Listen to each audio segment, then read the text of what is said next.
Hello, everybody. My name's Jacob. I'm joined here by Drana, and we're here today for Xonotic Duel Cup number 8. It's been, this is our 8th one. This is kind of unbelievable. It's been a blast. They've only been getting more exciting. We've gotten our players getting better and better. It's always fun. Drana, how you doing today? Pretty good. I'm very eager to witness this. And, well, we have quite good players, as always. They have been training, and I expect very good matches today. Yeah. So we're looking at the bracket here. And I think for the first game, we're going to take a look at Champ and JSK. For those of you who are unfamiliar, Champ helps a ton with the production and planning of these tournaments. He runs what's called Rocket Jump Zone, which is a Arena FPS hub for tournaments, rankings, and all that fun stuff. Then we've got Dodger, the king, right, playing Wolf Snipe in round 1. That's a tough matchup for Wolf Snipe, but I'm sure he's going to have fun regardless. We've got Defense and Kojak, who I think changed his name officially. Who knows? He's changing his name every day these days. But he's a good player. He's a really good player. He's a laptop warrior, as we like to call him. And then in the last matchup of the first round, we've got Kupatru, who is back. Kupatru hasn't played in one of our tournaments for a while, maybe 3 months, honestly. I remember he messaged me on Discord saying, I'm going to be away for a bit. I'll let you know when I'm back. He didn't let me know when he was back, but he's here today in the tournament, so that's awesome. So Drana, what do you think about some of these matchups? This will be amazing. I'm watching at the players right now. Out of the players I'm seeing, Cham, GSK, Defense, Kupatru, all of them that I mentioned are very aggressive. So I really expect like a lot of plus forward matches. And even though we see the word defense, he's very aggressive too. Yeah. So it will be I'm sure this will be very entertaining. And they can come up on top from a lot of, those tricky situations, clutch situations in a very unbelievable way. So, yeah. Amazing. So we know that Dodger is the king, right? But in this tournament we don't have Rainbow Shadow playing, and generally we see Rainbow Shadow and Champ kind of battling it out to play Dodger in the finals, right? Who steps up in this tournament and basically challenges Champ for a spot to play Dodger? Probably Kojak. Yeah. Probably. It could be JSK or Defense though, right? Yeah, because of the style. Also Kupatru. Yeah. But I know JSK and Defense have been practicing. So we're actually into map 1 of JSK versus Champ. And here we are. Champ is going to spawn and grab the Mega Armor. Or Mega Health, excuse me. JSK is going to take the Mega Armor, but get back down. That was a tough start. Exactly. He messed up a little bit on the jump. He thought he picked up the heavy.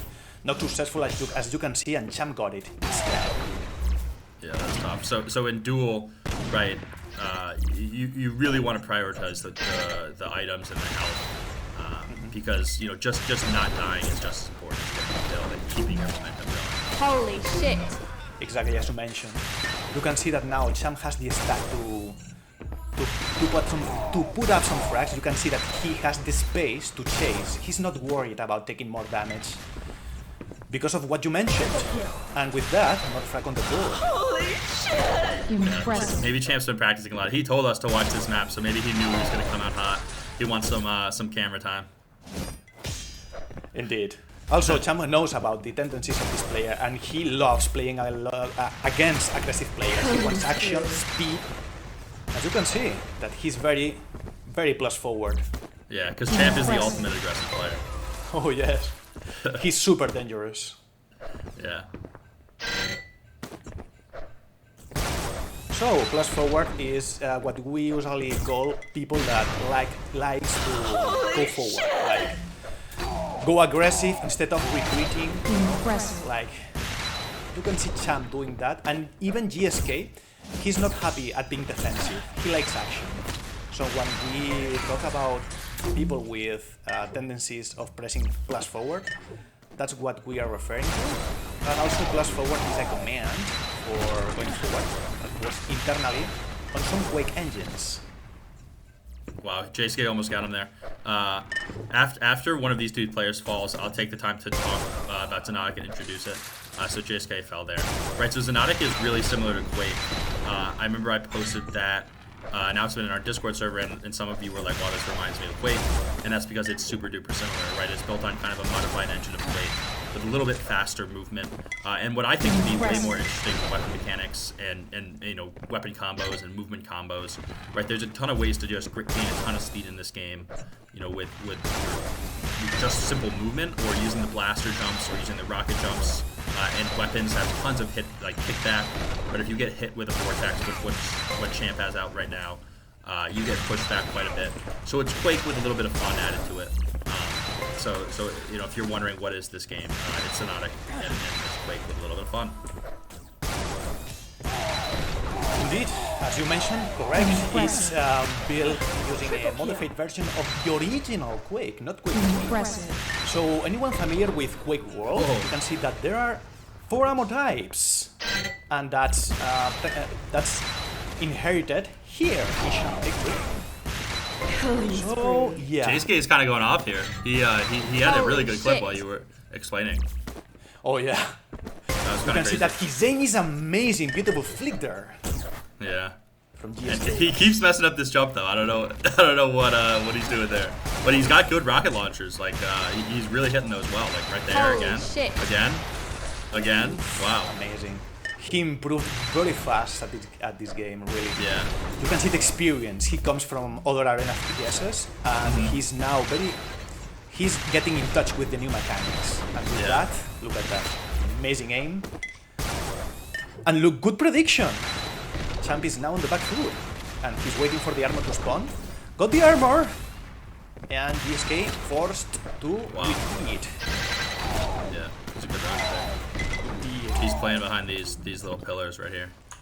That's it's a good spot. If you have good aim, that's an unbelievable spot. But if you're using a rocket launcher, it's got to be pretty easy to shoot the stone pillar and just detonate yourself. If I was playing, I would do that. So now, quite a messy exchange. Champ came on top. GSK do have a very good spawn, and in a good position to capitalize, get the kill, and just with that, he got the heavy. Champ respect himself, and he's also in a very good situation to do some damage. You can see that GSK health is not that much, even though he has superior armor. GSK chasing for the kill, but Champ playing defensively. Yeah, he fooled him a little bit with that teleporter. An interesting fact about splash damage in this game, it's the radius is shorter than on games like Quake 3 and relatives, but the damage being dealt is way more consistent. Like, you can even deal 1 single point of damage in games like Quake 3 or Quake Live. This game is way more consistent. Barely you drop from 50 damage. I understand. It's kind of like, you know, I understand it's like a smaller hitbox, but more damage. Exactly. Like, more consistent. Yeah, I like that. Doing 1 damage with a rocket launcher seems kind of realistic. Oh yeah, and you don't see that in Quake Live you see the damage you deal, but on Quake 3 relatives you don't see the damage, so you have to guess. Yeah. Not beautiful by any means. No, I always like the games when you can see the damage. Oh yeah, and in this game you can do brutally good stuff with the you can customize the damage text.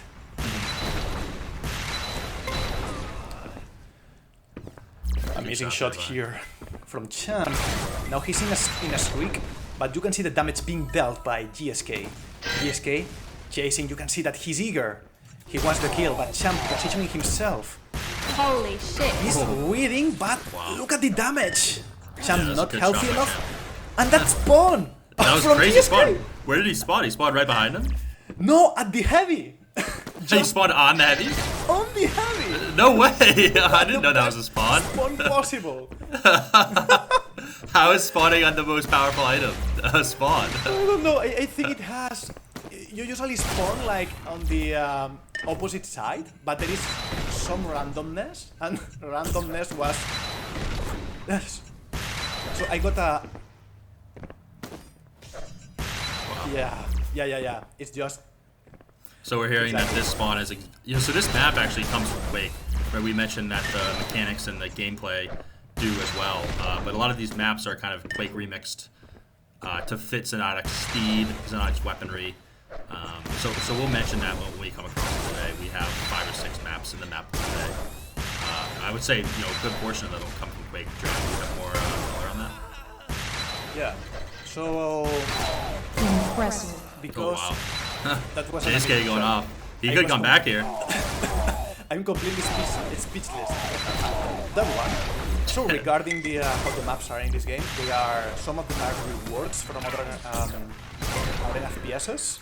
Some of them original completely, and they have been scaled because the speed in this game is higher. You can go faster in this game, as you mentioned before. The speed cap is higher.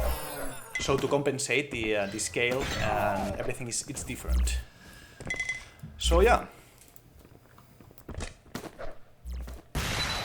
Yeah, it's interesting how you have to scale the maps to balance the speed of the game. Right, I know this best from Call of Duty. Right, they basically re-release every map every year, but the games are slightly different timing, so they have to space them out a little differently. It's really interesting to understand. Building these maps takes so much time. As an unbelievable shot there. Indeed. You can see the aim from GSK experience. He's fine against Champions. That's a pretty good peek. Oh, he hits the Electro. He's a little cracked right now. Oh man, Champ is eager. Holy Champ is forced. Uh-oh. Another one. Champ is forced to play defensive, and he doesn't like that. You can see it. He's... Oh! Oh! No! Champ just got styled on big time. Oh man, not happy by any means. But look at that. Yeah. JSK's got to get away. He's got to make the jump this time. He's got to hit the jump. Oh, he got the jump. Barely.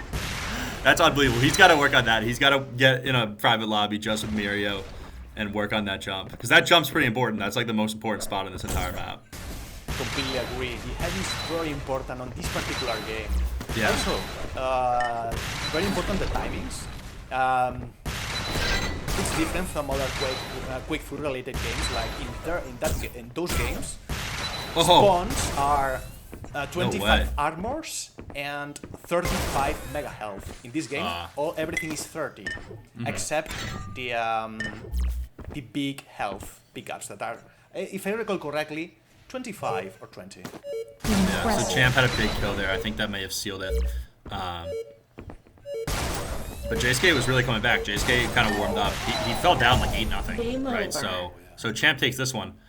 But JSK looks to have gotten a little warmed up, and this one will be way closer. I'm going to take this time to actually get into the game itself so I can follow a little more closely. But Drano, any observations? What do you think? What do you think JSK was doing there at the end to kind of take Champ off his core timing and score like a solid 5 or 6 kill streak in the middle there? Oh yeah. For my experience dueling GSK, he's quite tricky to hit, and his decision making is difficult to read. So Champ is used to play against more defensive players, and now he's finding players that like to be very aggressive, like GSK, Kupadru, and he's used to Rainbow Shadow, but Rainbow Shadow is different on how he approaches those engages. So I think that got him out of guard. Yeah, well, Rainbow Shadow is kind of like just unbelievably good. He's super aggressive, but he's as good as Dodger when it comes to just mechanics and aim. We did see last Duel Cup, how close those two played when Rainbow was playing as smart as he could. Unfortunately, Rainbow couldn't make it today, but hopefully we'll see him in the next Team Cup in 2 weeks. And here we are on Final Rage. And this is about to start, and here we go. So starting with GSK, he got the Mega. Got the Mega, he's positioning himself, he's guarding the rocket launcher. Rocket launcher is the most dangerous weapon Champ can get. This is the thing, get the rocket launcher. And the next is very dangerous. He took the teleporter right there to get right up on top of them, and was quick enough to, JSK just wasn't expecting that. Yeah. Kind of surprising, actually. That's, considering the teleporter right there. Wow, they're right on top of each other. Uh-oh. So we see some LG action early. Yeah, I expect GSK to be on top on those fights because his tracking aim is very, very, very good. You can see how much, you know, GSK peeking and repeaking. He wants blood. He likes it. Yeah, he's got really good peek. Like that, we saw one of them on Arrow Walk last map, where he was quick, like super quick, and got the aim on. You know, had everything centered. You know, that kind of quickness is impressive. You don't see that from every player. Oh yeah. Also, I don't know if he got tips from Gojin, but GSK is delaying the heavy instead of picking it immediately. I don't know if that was on purpose or not, but that really messed up the timing of the opponent. Holy shit. Beautiful from him. And from Champ, of course. Ooh. Beautiful from the both of them. I'm taking this opportunity to observe GSK, what he's doing, while we are observing Champ. So, both of stacks are pretty low, Champ with the upper hand, thanks to the heavy, so thanks to the Mega, and with that, he got the kill. Yeah. Look at the push! Oh, I gotta turn auto killer. Beautiful push from GSK. You can see the decision making from GSK is quite not. It's not usual. So Champ is having issues reading him. Champ here getting Mega. GSK pushing. Killing spree.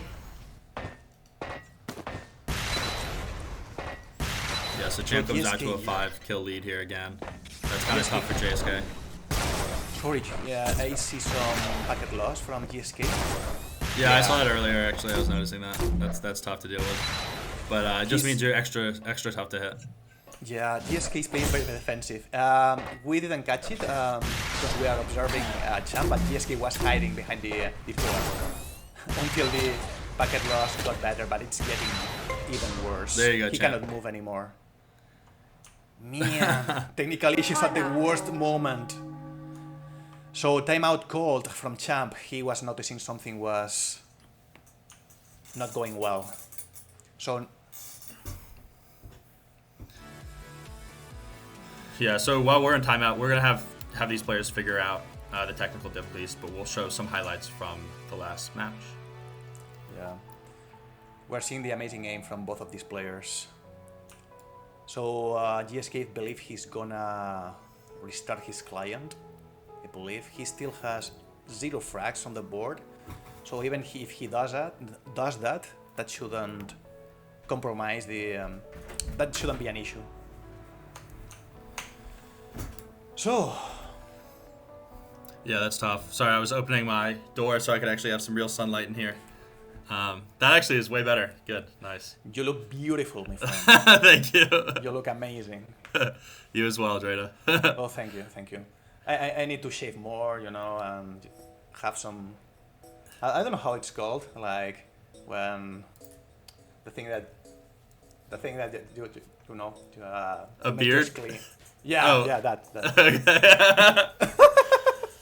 Are you looking for face masks? Oh yes. Green tea. I got a green tea face mask. My girlfriend left my house. And needed it. Oh man, I want that. I will go to America only to get that. You'll find one at like every store. Alright, looks like they're back, right? Yeah. Yeah, they are completely back. So still 6-0 Champ or 8-0. Oh yeah, Okay, Champ doesn't get that last kill. But That was issues. dirty from Champ.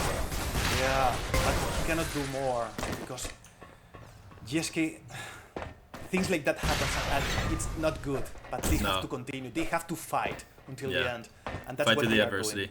doing. Yeah, GSK is doing the best he can. He's playing more defensive, knowing that he has the disadvantage. There are players that are able to capitalize, get the victory with those packet losses. So GSK dealing damage with those rockets. Champ doing his best to keep control. Yeah, Champ's gonna really. I mean, we still got 6 minutes left, but Champ's gonna really have to mess this one up. There's a good shot there. I love when they do the. Oh, that was unbelievable, actually. Yeah, Tons of Champ bounces. doesn't miss. I love the rocket jumps or the blaster jumps. Sorry. Oh yeah, indeed. And Champ has been practicing a lot this week. I could see him dealing a lot of damage with beautiful shots. And GSK is teleporting. That's a new feature. No, not really. That's packet loss. Sorry. So, Champ, he's messing up a little bit. You can see the tracking aim from GSK, even with the packet loss. He's still dealing some damage. GSK is not happy. He's doing his best. Champ is not happy either. They are speaking to each other. 5-minute warning. Neither of those players are happy. This has never happened to JSK before, I don't think. Yeah, it seems he was saying he was using 4G connection, probably a mobile like a connection hotspot to play. Yeah, I don't know the conditions he's playing right now. Dang, that's tough. Yeah, because GSK is a good player. He's way better than what we are witnessing here, but he's fighting the elements right now. He's fighting a tornado. So we saw a message in the chat. Where do you see these guys practicing? Right, so they practice like right on the game. So these servers that we have up are just on Xonotic. Xonotic's an open source Arena FPS shooter that you can download at xonotic.org. I'll type it in the chat right here. Yeah. But yeah, the people practicing during the week for these tournaments. A lot of fun. Champ, is always in the Discord running matches, running wagers, stuff like that. So I'm sure we have another match we can head into. But in the meantime, we can certainly pull a couple giveaways. Oh, they're going to restart. Awesome. That's amazing. I was hoping they would do that. So in the meantime, we can pull a couple giveaway winners. What do you guys want to give away first? Let's see some spams in the chat. We're giving away a ton of stuff from the Fire Splinter, right? So I assume many of you in here kind of learn about Esports from Splinterlands, but we've been hosting Xonotic tournaments for much longer than we have been hosting Splinterlands ones. We host them bi-weekly. We've been doing it for our first tournament ever was Xonotic. It was kind of crazy. It's been about a year since then. We've hosted 8 consecutive Duel Cups with Rocket Jump Zone. We hosted Oh, they want the Untamed Pact. No, the Untamed Pact's coming last. Okay, that was not on the board. Obviously, the Untamed Pact is going last. Let's give away the Pyromaniac. So let's just pull one winner for right now, and that'll be a Pyromaniac. Pyromaniac is a pretty good card. That's kind of, I think that's a rare or legendary. No, what's the one in the middle? I don't know. The purple one. It's a purple card. I look at the colors more so than the words. Oh wow, so RJ Iglesia, nice. So yeah, so we're kind of giving out a whole starter deck for this Fire Splinter, and then an Untamed Pact at the end of the giveaway. So how to claim? Just message me on Discord, right? I'm the admin of the Zen Sports server, and then you can go ahead and earn some extra DEC today. So yeah, and as you guys know, right, we've got the Stash Classic. We announced that this week. Super excited for that. Crypto Stash himself is going to be joining us for the broadcast on October 16th. Right, the qualifier system is a little bit different than it has been in the past. Right, I really wanted to make it so that everything was balanced, and kind of, if a player got in there who didn't have the money to buy, an insane Gold League deck or an insane Diamond League deck, they could still compete in our tournament. Right, so basically matches will be played at the lower level of the two players, right? So if in the Stash Classic, if a player who qualified in the Bronze Classic, in the Bronze qualifier, plays someone who qualified in the Gold qualifier, that'll be played at a Bronze League rule set. So no unfairness for someone who just has more money than the other person. We're solely trying to find the best Splinterlander. Yeah, and I believe that you only have to hit enter once to enter the giveaway. So no need to hit it tons of times. So yeah, Draina, how you doing? Pretty good. I'm now talking to the players and I'm trying to help them to sort things out. In the meanwhile, seems they are ready right now, so they are voting for the match to start. Did maybe JSK decided to go back to regular internet? Yeah. Maybe he was like testing out 5G. He's still having issues. That's tough. But it's playable now. That's good. So, back to it. Let's go, Mr. Magoo. Thank you. I spent a lot of time planning the Stash Classic. I think it's good to have esports should be as balanced as possible. So yeah. We are now transitioning. Hold on. Just... Okay.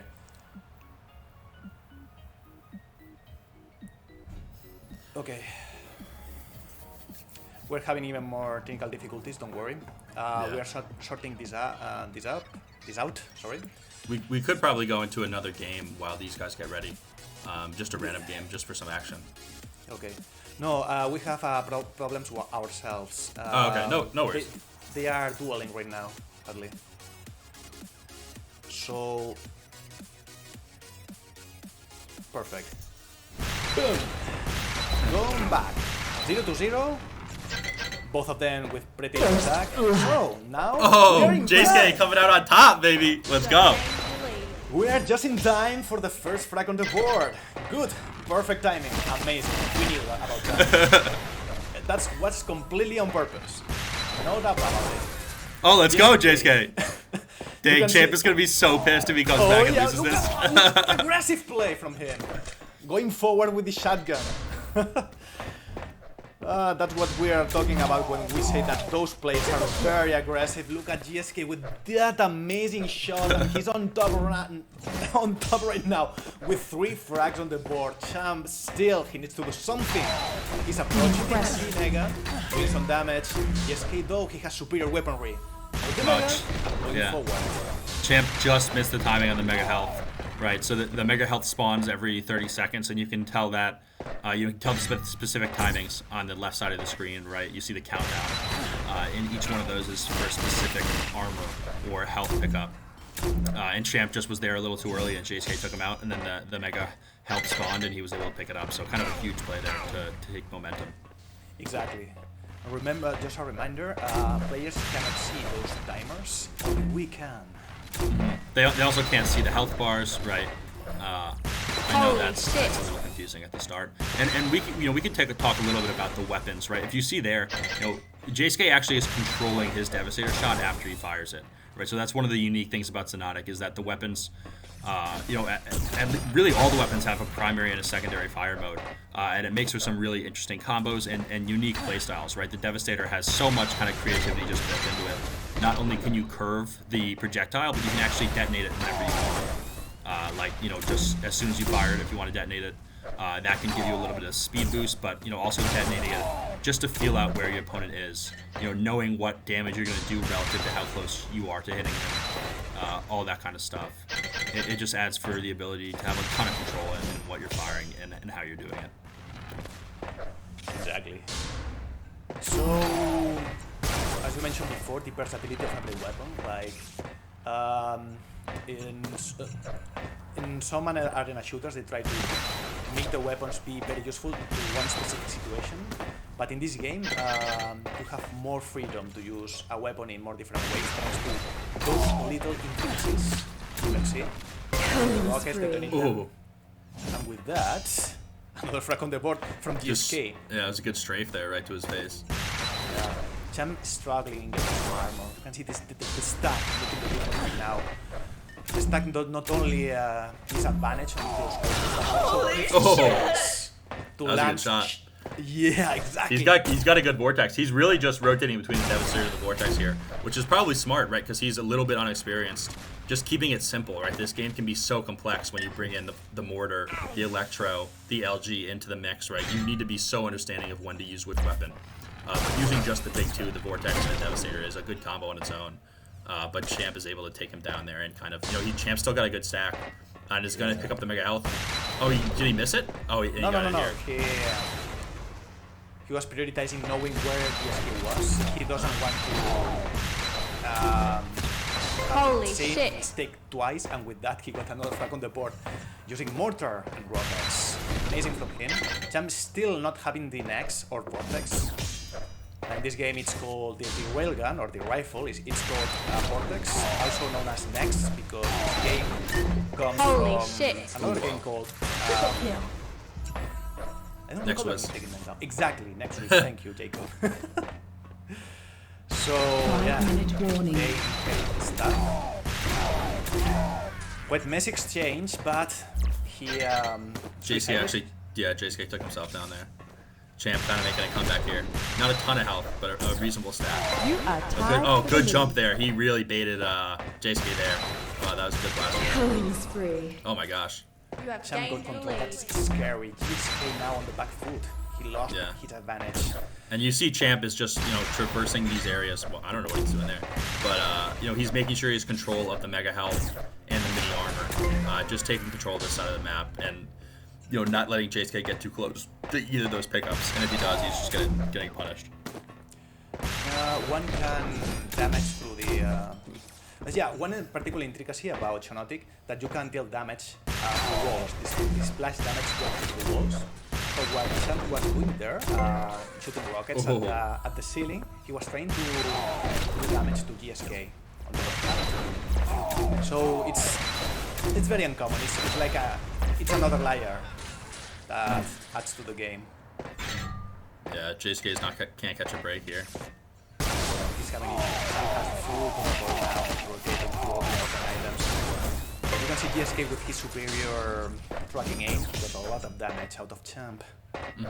Yeah, that was good with the LG, right? Because even if you don't kill a guy in a single life, if you get him low enough and are able to basically rush him when you respawn, that's valuable because you can take the lead there and potentially make your way to a health pickup and just gain a ton of momentum. Exactly. Right. This is what's more important in these duels is not necessarily the kill, but having momentum and having control over the map and the guns, right? Because then you can basically the map's in your control. You can choose when the fights happen. You can choose where the fights happen. A lot of stuff like that. So Champ is still in full control. GSK is trying to restack himself, getting some weapons back, and he probably is thinking about not contending for items.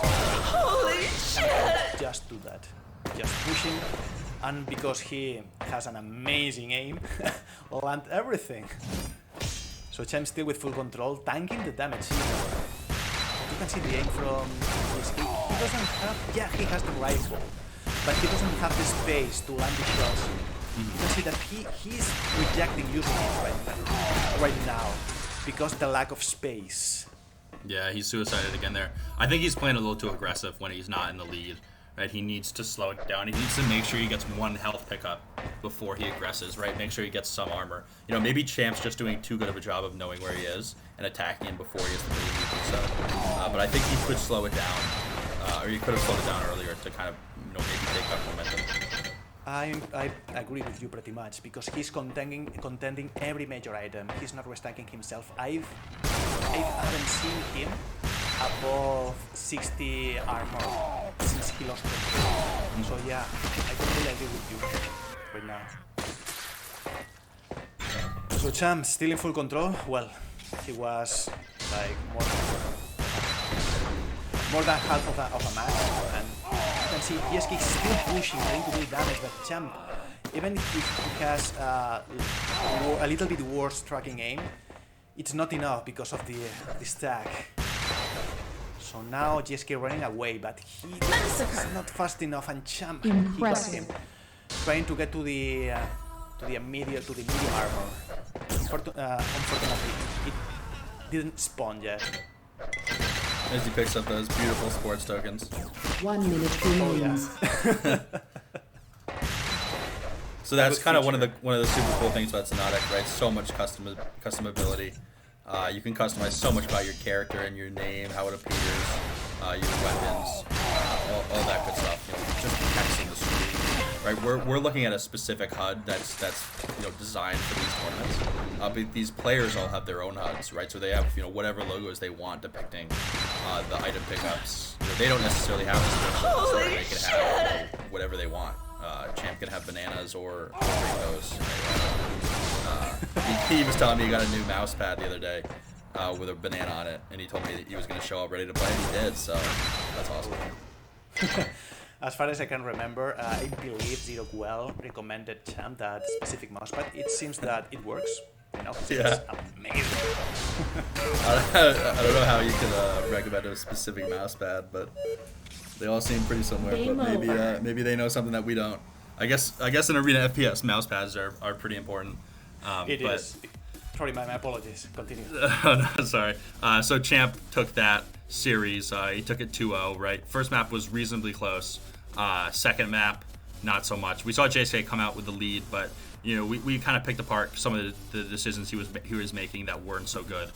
Just aggressing too hard after dying, right? He needs to take the time to, you know, gain some ability to have a fair fight, right? You need health in Xonotic, and you're gonna move to Kojin or Kojak, I guess, who his name is now, versus Kupatru. And that's a good matchup too. Kojak's super good, right? He actually placed second in our last tournament, the 2v2 TDM Cup, along with ZeroQL, who makes those epic highlight videos. But Kupatru is a Xonotic OG veteran too. So these guys should have a really good matchup for us to take a look at. Yeah, both of... Okay. Yeah, there's team picking maps, so...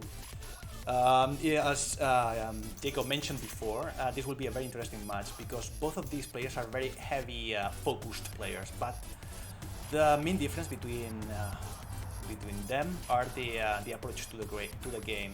Both of them play with very low sensitivity, especially Kojin. He plays with tremendous sensitivity, but very low. You can see that he barely can turn around. Yeah, so it's crazy actually. Yeah, everyone is so different. It's amazing to watch those unique players. Like, they don't use really the I mean, I was talking to Kojin, and he was we were talking about how to approach the game on everything, and he was telling me the sensitivity he was using, super low, and he was saying to me that he was sacrificing movement, but he barely misses. Mm-hmm. So, a very interesting approach. And he also told me this specific sentence. He told me, I do prefer the enemies to come to me than go in and chase them. Yeah. So, amazing. So right, there's so much movement in Xonotic, and he kind of sees the best opportunity to use it is let the other players use the movement, let them make mistakes, let them end up somewhere they don't want to be, and I'll basically be a Venus flytrap and wait for them to make a misstep and then pounce. I remember watching him during the tournament last weekend and being like, oh my gosh, how is he playing this game on such low sensitivity? Yeah. It's unbelievable. It's like unbelievable. No, he's a great player. He's really, really, really good, and it's interesting to see just how diverse the playstyles in this game can be, right? It's such a fast, such an explosive game, but if you want to slow it down, you can do that. Exactly. You have the freedom to do that. You have the tools, and that's amazing, as you mentioned. Another little bit, I want to share a little bit of trivia about our friend Kojin. And, there are different eras, like who is the best player in the world, And one of the first, I believe, to be Kojin. And he was the best ones. I don't know the exact order, but, Small Side, he has his era. Kojin, of course, Dodger right now. Islin, so he was the best from a different era, and he wants the title back, and he's pushing. Yes, we see in the chat Splat saying Kojin was the OG Xonotic Duel champ. That's crazy. It's just awesome to know this game has such an amazing history, and all these great players are coming back, and it's like I don't know, just bringing it all back for these tournaments. Sorry for interrupting you. I want to say something to Splat. He will understand, okay? Mm-hmm. He will understand. Okay. Alright, Splat, hope you understood that. I love Splat, he's amazing. So Splat is another player. And while we have the time, let's do another giveaway. Let's do bada bing, bada boom. Let's do 3 Exploding Dwarfs. Alright, so Exploding Dwarfs is a Fire Splinter card. All the cards you're giving away are from the Fire Splinter. Right, we have some extras, so why not give them away? Let's go. I dig a 6. Ibanza. And Grapple Razi. So if you won, just reach out to me on Discord. I probably won't be able to send out the cards during the broadcast, maybe during a break, but it'll happen either later today or by the end of the weekend. Shoot, I still didn't pick a winner for the 5 SPS on our Discord. Maybe I'll do that during a break.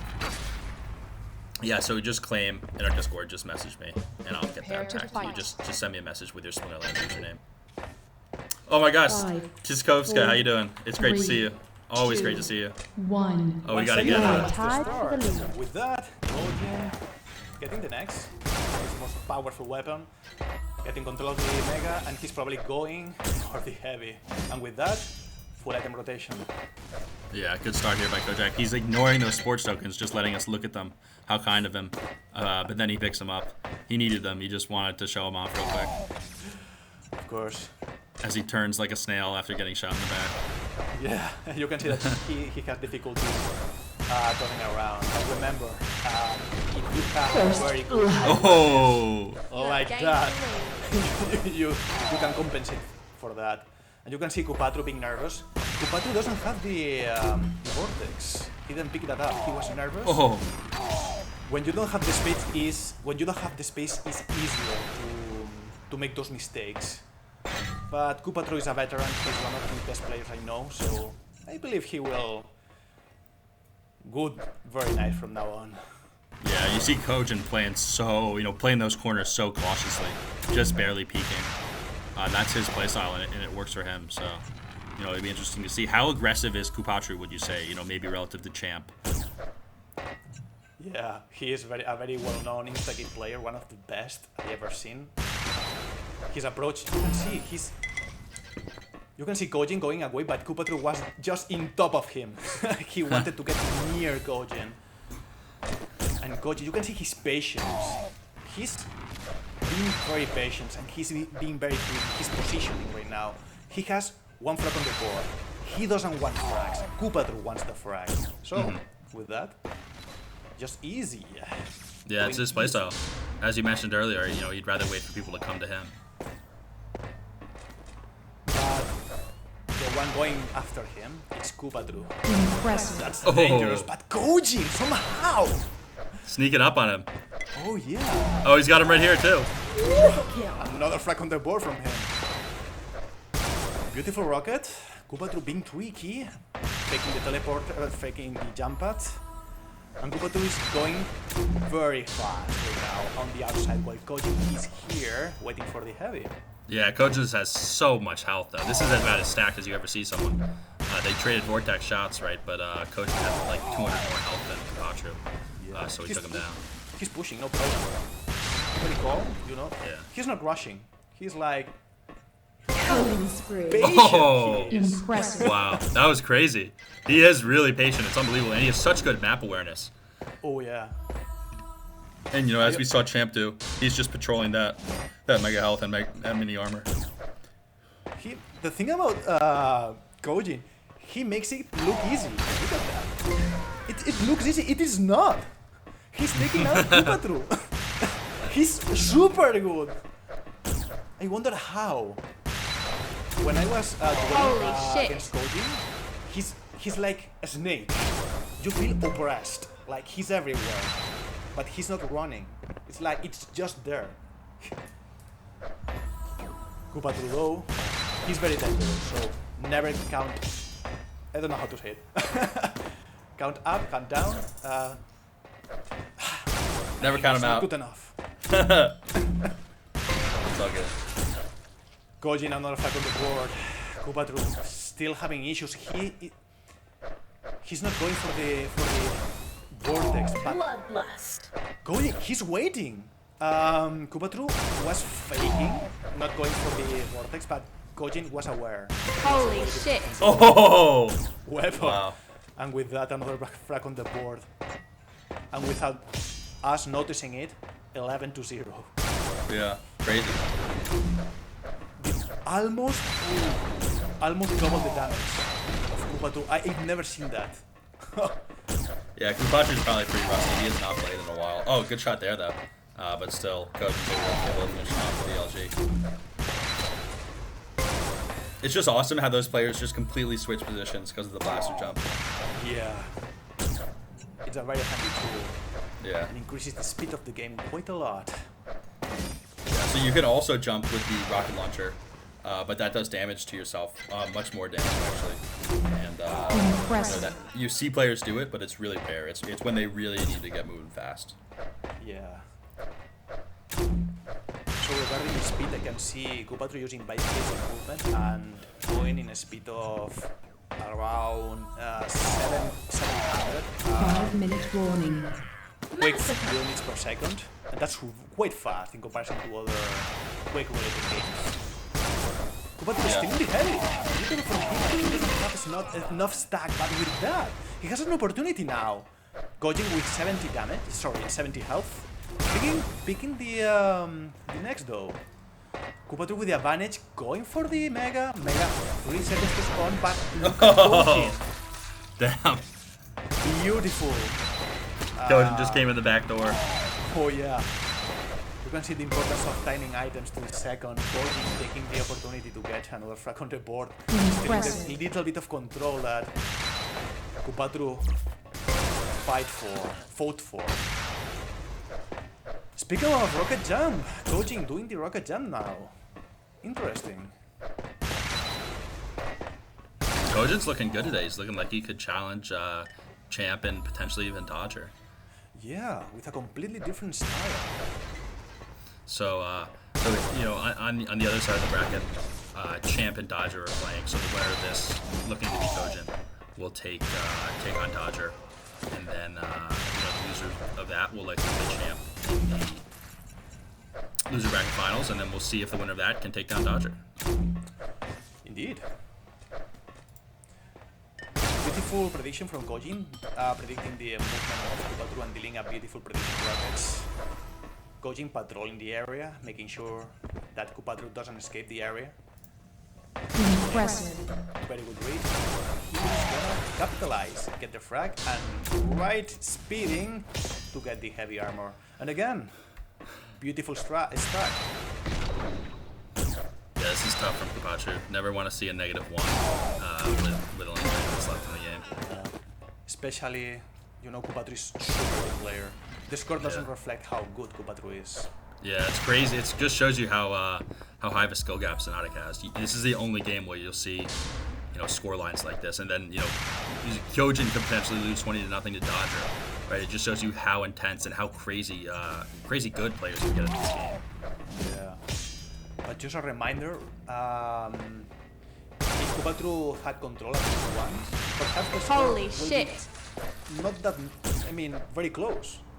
Once you get control and if you are able to hold the control, it's super hard to.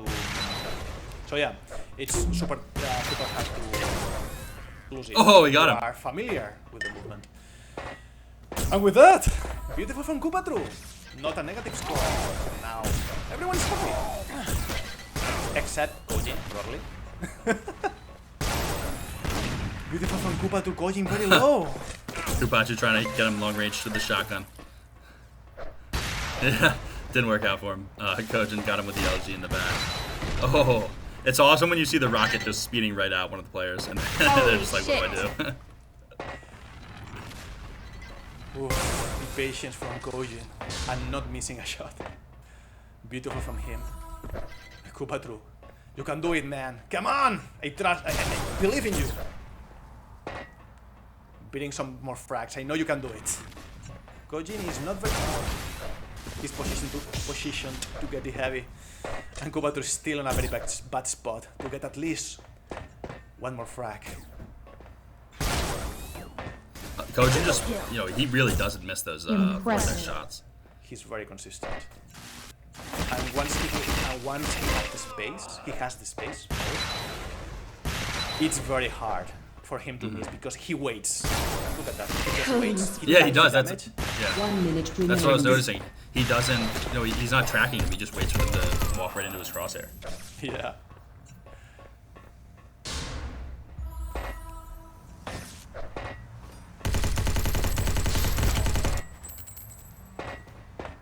So yeah, we could switch. So I think we're gonna check out Wolf Sniper's JSK on Duel number 6 when we have the chance. Yeah, so we're gonna switch after this match because this one doesn't look to be crazy close. You know, that's what that match that we're gonna switch to, I think, will be the closest one out of you know, either that or Dodger versus Champ. You know, I think Dodger versus Champ will likely be Dodger. We've seen a lot of Dodger But if we want to watch that one, just let us know in the chat which one you want to watch, and we will put that on for you. So yeah, after this we can pull some more giveaway winners as well. Over. And there you have it, 32-0.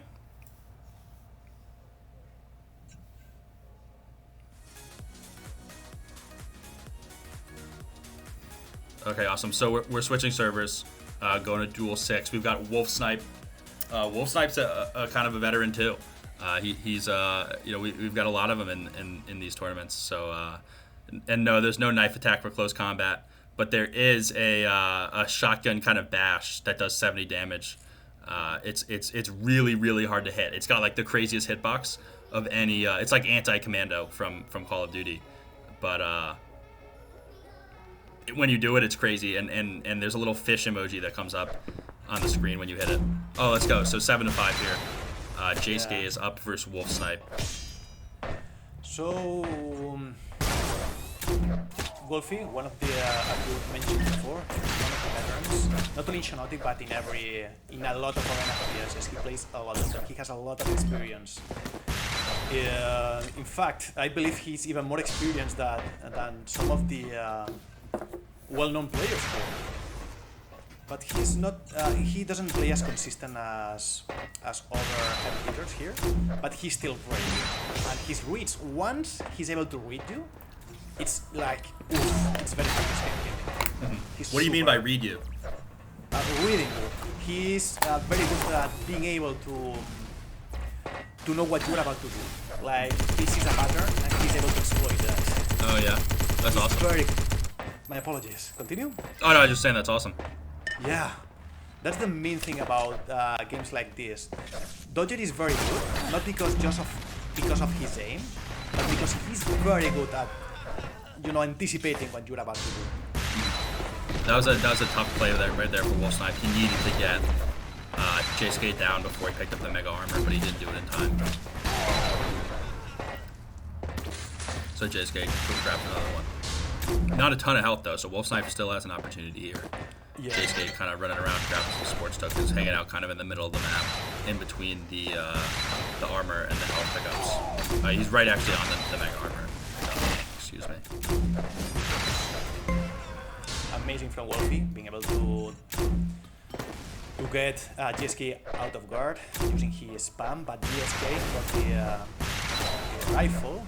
That Wolfie, he doesn't like when players like J-Sk get the rifle because of the amazing aim they have. So, with that, Snipe is not chasing as much, he's more or less patrolling the area. And beautiful push from J-Sk with that, another frag on the board. And the victory on J-Sk's regard.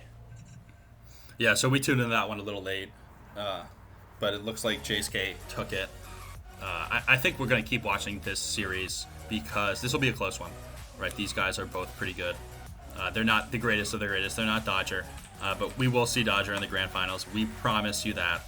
So stay tuned, and you'll see some. You'll see the craziest of the craziest Xonotic action. I believe this was the lower bracket, so only one match. Oh, true. With that, we will switch to Duel 7 to witness another good game. Champ and Dodger. You know, woo! Champ is on the lead.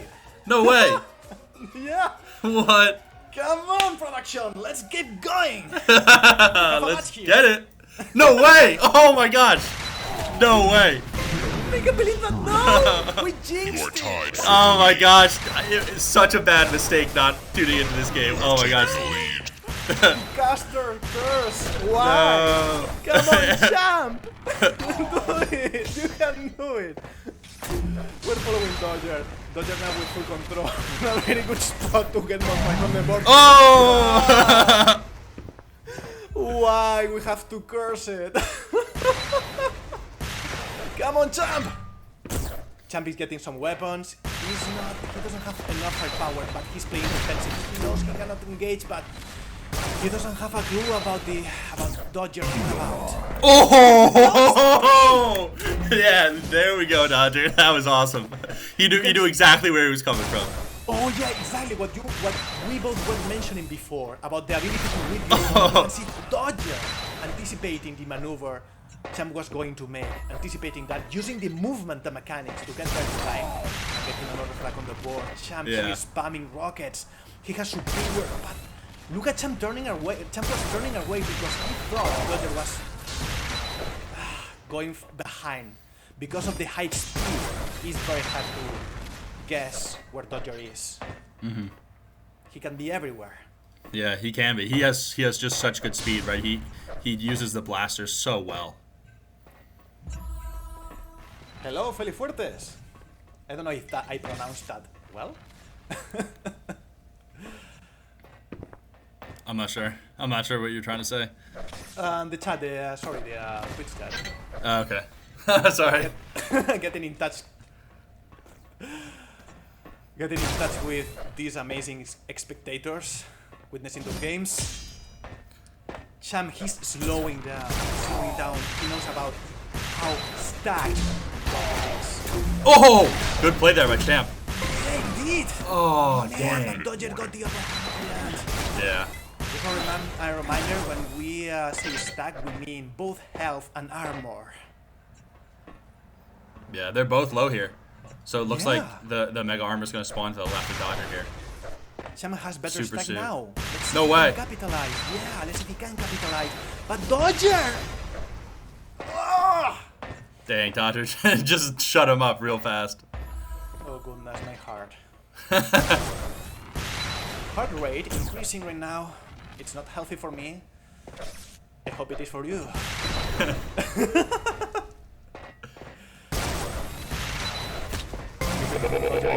Dodger landing another beautiful shot, a vertical flick. Those are very hard to land. Dodger positioning himself to get his heavy armor. Champ, he's getting near the Mega. He's in a very good spot. Let's see. He's messing around, trying to disrupt Dodger's predictions. With that, Champ is getting out there. You can see the damage from Dodger. Oh He's my not gosh. Capitalizing. Dodger is not doing anything in that. He just wants to keep control. Mm-hmm. Everything is beautiful from Dodger's POV. Everything. As always. He changed his name up a little bit. Yeah. I think he joined a new team for Diabolical. I think he's competing in the Diabolical Wipeout League. Oh, Yeah. the double VA. Game over.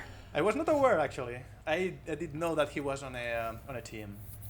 Yeah. So that's that. I think that's map 1, right? So we joined a little late, but you know, as we saw Dodger, that was map 2, unfortunately. So I believe Dodger took map 1. So Dodger will be moving on to the next round. Champ vs Defense would be a great game to check out. Oh yeah, indeed. I'm very eager to know. Yeah. So you know, when we have the time, we will come back to that.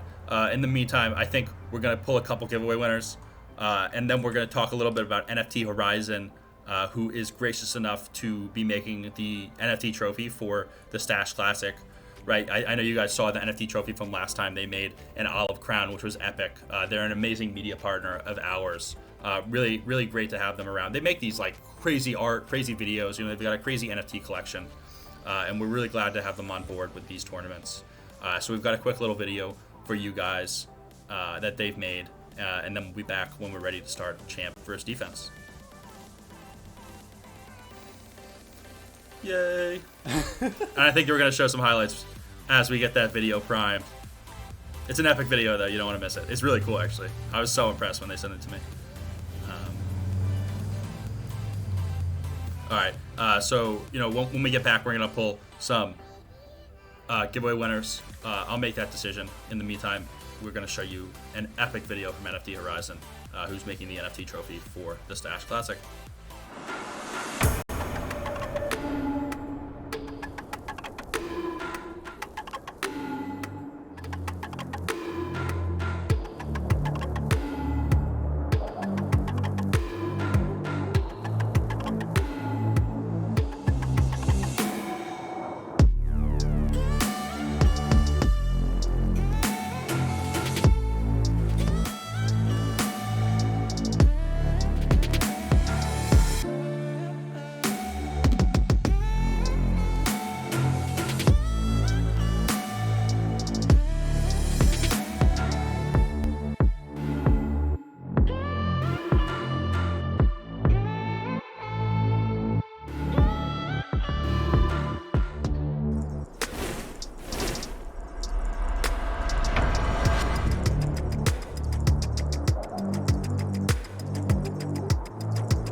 Welcome back, everybody.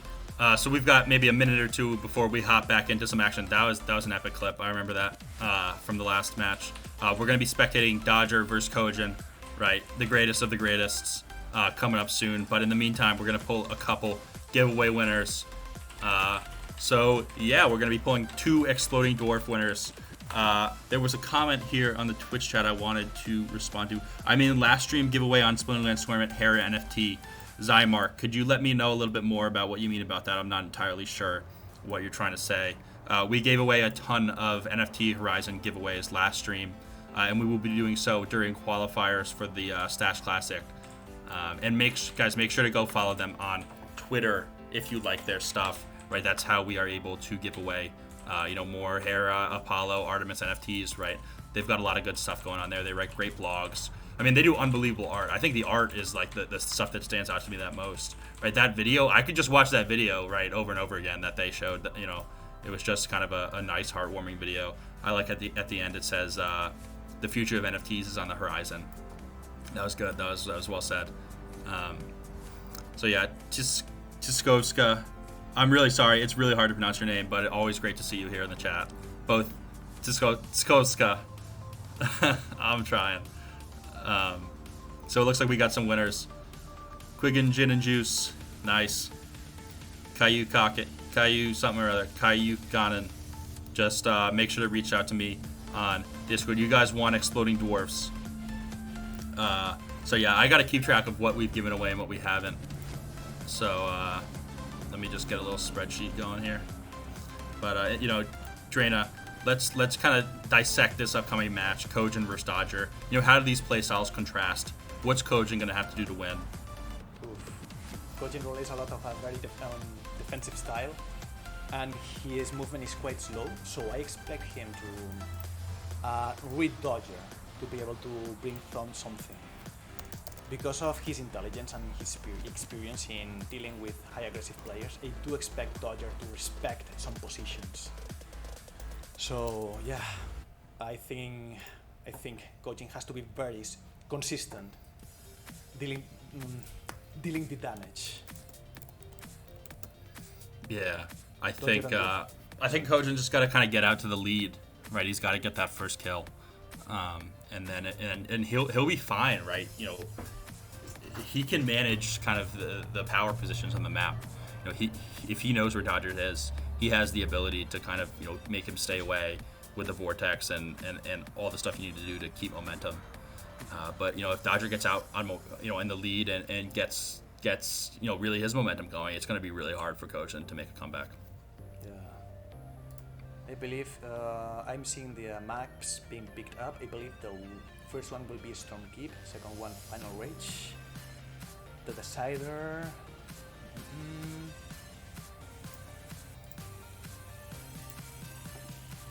Oh, okay. Yeah, so the players are just picking maps right now. Having some issues with my microphone right now, and we are fixing it. Zent Miko, what is your deal with chickens? I'm confused, my man.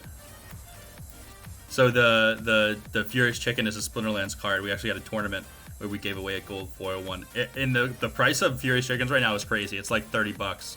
I know Chris Roberts, who is the head of content at Splinterlands. He helps out a ton with our tournaments. He has so many Furious Chickens. I guess he bought a ton of them a while back. And I gotta get him up, see if we can give him some away during our tournaments.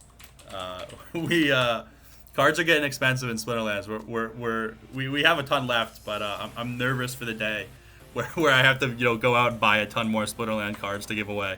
We really got lucky getting in early. It's so amazing. Clove hit me up and was like, these Untamed packs are going fast. And I knew what that meant. I knew Splinterlands was about to pop. So we bought in. We got lucky. Bought a bunch of those gold foil cards that we still have a few left. Don't worry about that. We've got some big giveaways planned for the Stash Classic, both from sponsors and from Splinterlands cards themselves. So don't we're not running low on giveaways anytime soon, but eventually we'll have to go in and buy more. Cool. But yeah, so if you guys saw, right, there's been some really amazing articles about Splinterlands coming out, we thought that they were killing it a month ago when they smashed all their records. But if you take a look at some of those graphs, right, it's just absolutely crazy. I can link an article from their Discord. I'm sure most of you have seen, but if you haven't, it's just really crazy how much success they've been having. So I'll send that out right now. Just copying the link.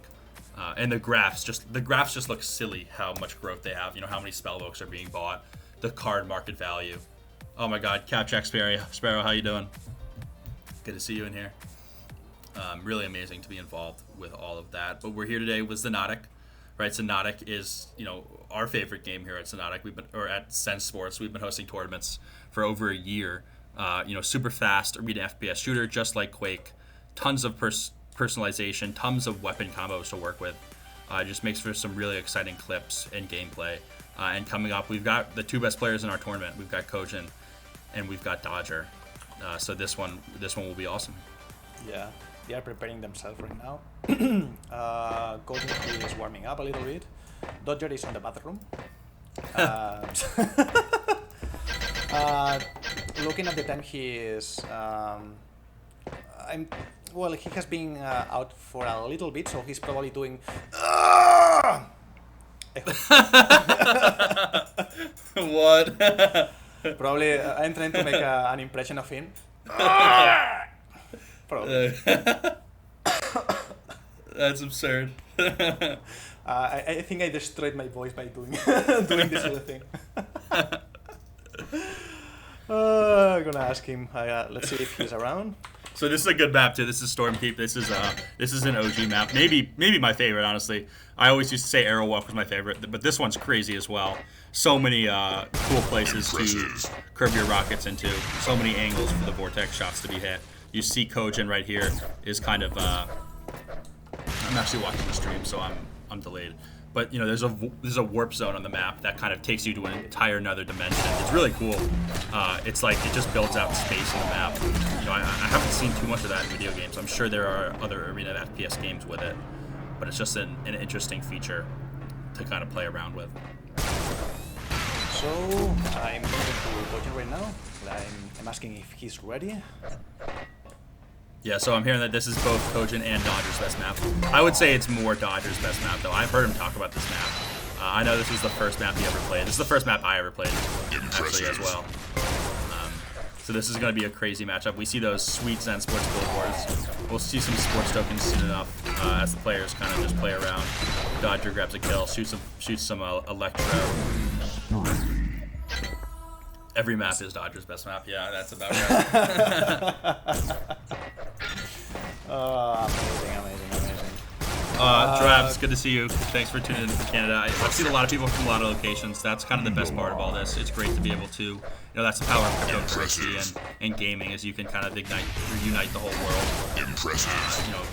Just on the internet. It's really great. So, glad to have everybody here from all different places. That's kind of the goal. So players are ready, and we're gonna hop into it. 3, 2, 1. Fight Go. time for the lead. Following Dodger here, getting the heavy armor, Kojin getting the mega. You can see both chasing for the one of the most important weapons, that rocket launcher. Oh, let's go! You have taken the Beautiful from lead. Kojin, establishing some degree of control. Let's see if he can read Dodger. Dodger going like a rocket to get 2 rockets. Kojin using the portal to position himself. He's aware of the timing, I believe, but he lost the position. Wow, that's rare. Both players missed that rail there. That is unheard of for a Kojin vs Dodger matchup. Dodger is able to tie it up. Wow. Aggression from Dodger. Kojin not fast enough but getting the major item. He's not able to get out of the time. And with that, Dodger with another frag on the board. Kojin ignoring the... I believe the heavy? No, the heavy is not up. My apologies. Dodger just grabbed the vortex. Right now he has kind of the powerful combo, gets his sports tokens going. Kojin's able to find some armor, has a reasonable stack, but gets hit there. I don't think Dodger even saw him, just a good prediction. Yeah, he probably hurt him because he was very close at dealing a little bit of damage. So as you mentioned before, Dodger is in possession of the Devastator. Look at that, those 3 weapons, exactly, the 3 combo, the trio. Oh. Devastator, Vortex, and Granite. Oh, Kojin was trying to be sneaky. Dodger knew exactly what was happening. Kojin's probably so mad. He was probably trying to be so sneaky, and Dodger was just waiting for him. Yeah, exactly as you mentioned. Kojin prioritizing being sneaky and tricky. Dodger with that speed and mechanics. Yeah, I mean Dodger's doing a good job of waiting for Kojin. He knows his playstyle, right? He's on top of him right now. Yeah, that rocket, that was nasty. Yeah. Oof. Oh man. Picks up some vortex ammo, right? So you got to head back to the weapon spawns to pick up the ammo, right? But when you head to a weapon spawn and pick it up, you actually block the other player from picking it up as well, right? So that's a big time strategy that players will use, right? If you're playing against Champ and he's so good with the Devastator, you don't want the Devastator in his hands, right? So you might prioritize picking up the Devastator ammo. Oh no. Oh, that's good for Kojin though. Yeah. Let's go, Kojin. Because Dodger is, winning everything. We kind of want to other players to step up a little bit, because everyone, it's not just about being skillful. It's about reading, being able to adapt to the other play styles. So we want that from Kojin. Amazing. Doing beautiful. He's waiting for the item to spawn, but he doesn't know the timing on that item. So he's waiting for the heavy. Fortunately, get it. Let's go. He has the timing. Oh, he has got a ton of stack now. Wow. Amazing. But look, Dodger. He's going like a car, like an airplane. And with that, another fucking defer for Dodger. From Dodger, after the amount of work Kojin had to do to get some degree of control. Dodger chasing, getting the space to get the heavy. Just camping the mega armor right here, waiting for it to spawn, and he grabs it. So Dodger's gonna have the stack advantage. And, oh wow, just a good combo there to take Kojin out. Oh, terrible spawn for Kojin. Man, that spawn. And with that, because Dodger wrote "lol" in the chat, and Kojin is giving back the smile, knowing that was very strange and remarkable. Yeah, we haven't seen too many spawns like that in these tournaments. This is like 2 spawns today that are really questionable. Oh yeah, we're very surprised. We don't know what's happening. Perhaps it's just bad RNG that happens. Because if you made the spawns too predictable, it's even worse. Even if you spawn at the other side. So having a degree of randomness is actually good for balance. Not every time, as you can see.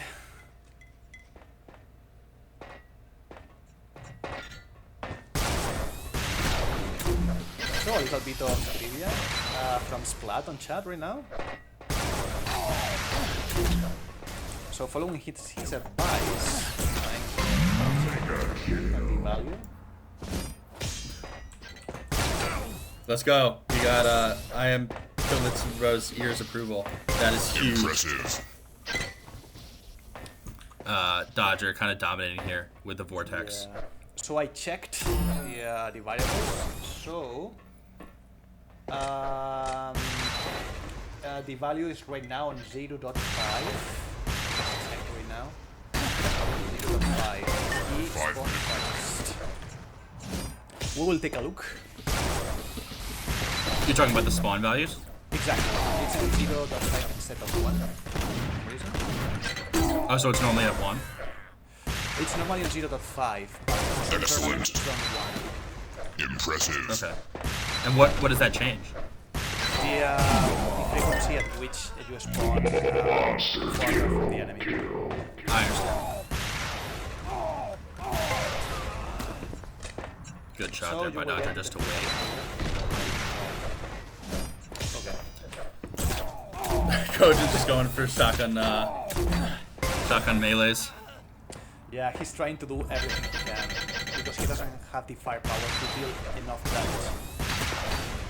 He's using the Hagar. He's desperate. That's his desperate weapon. But if you are look at that. Oh! Let's go! 5. I think he just used the ulti fire and did all the damage at one time. Am I right? Correct. Let's go. That's amazing. So you can see. Oh, he's gonna do it again. Oh, he's gonna try to. Come on. Oh no, he missed. Oh my gosh. He was waiting so long to do that. He missed. That's what happens when you use the mouse sensitivity of a mouse. Yeah, a Counter-Strike player. He's unable to turn around from just. You need a completely new apartment to being able to turn around using his sensitivity. He needs his whole hardwood floor to be able to use that for his mouse pad. He actually offered me to record his mouse cam. Oh, that's awesome! That would be awesome. Yeah. I have to watch it and even record it if he allows me, of course. Both of them ready right now. They are not losing time. They want to play. All right, let's hop into it. 2, Come on, let's go. Come on, Fight. following Dodger right now. Basically flying like a F-16 firefighter right now. Sorry, firefighter. My English, my man. No, I got you. It's a fighter jet. Thank you. Goodness go. So Dodger using his speed, but Kojin somehow getting the superior stack, dealing enough damage for Dodger not willing to commit. Yeah, this first kill is so important. Oh, indeed. It decides a lot. Both of them taking it slow. So Kojin likely heard Dodger there, pick something up. He sure knows the position of Dodger. Look at Get some damage in. Kojin does. Dodger's on the low ground, not where you want to be. now Kojin has the next. Now he has it. Dodger is crazy low. He can't really commit. Oh, he's gonna pick the health or the armor. Risky play there, but he got it and he needed it. He gets hit in the back. They seem to know pretty. Oh, Kojin comes in. Oh wow. You have taken Kojin with the speed. Oh yeah, Kojin doing a beautiful job, but Dodger took the opportunity and got the major item. Kojin low, come on Kojin. The big armor about to spawn in 5 seconds. Dodger. Oh my gosh. Man. Dodger low though. He knows. Super low. He knows. Come on Kojin. Show. Oh my gosh. Dodger, you're low. Dodger, you are not allowed. You are not allowed to be on top. Come on, Kojin. He's low. But Dodger So with the low. movement. Oh, come on, get You no. have taken the lead. Let's go. One more shotgun shot was enough, and with that, Kojin got another frag on the board. Dodger is dealing more damage though, but Kojin You are tied for the lead. Tatane. Dodger is still super low though, and he's not. He's got 8 seconds left for the mega health. Kojin has time to get something going here. I think he's gonna prioritize. Oh no, he's gonna come in for the challenge. You have taken the lead. Dodger, my friend, that was nasty. Yeah, that's Dodger.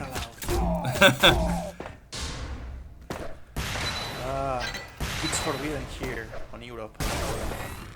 US region.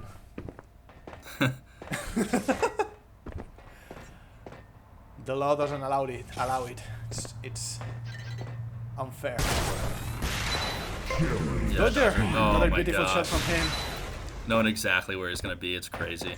The dangerous thing is that Dodger is having space to get those items. But beautiful from Kojin, actually stealing the big armor. Sorry, the heavy armor.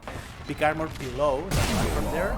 Beautiful shot from Dodger. Kojin not committing, instead taking the long road, not willing to give frags to Dodger.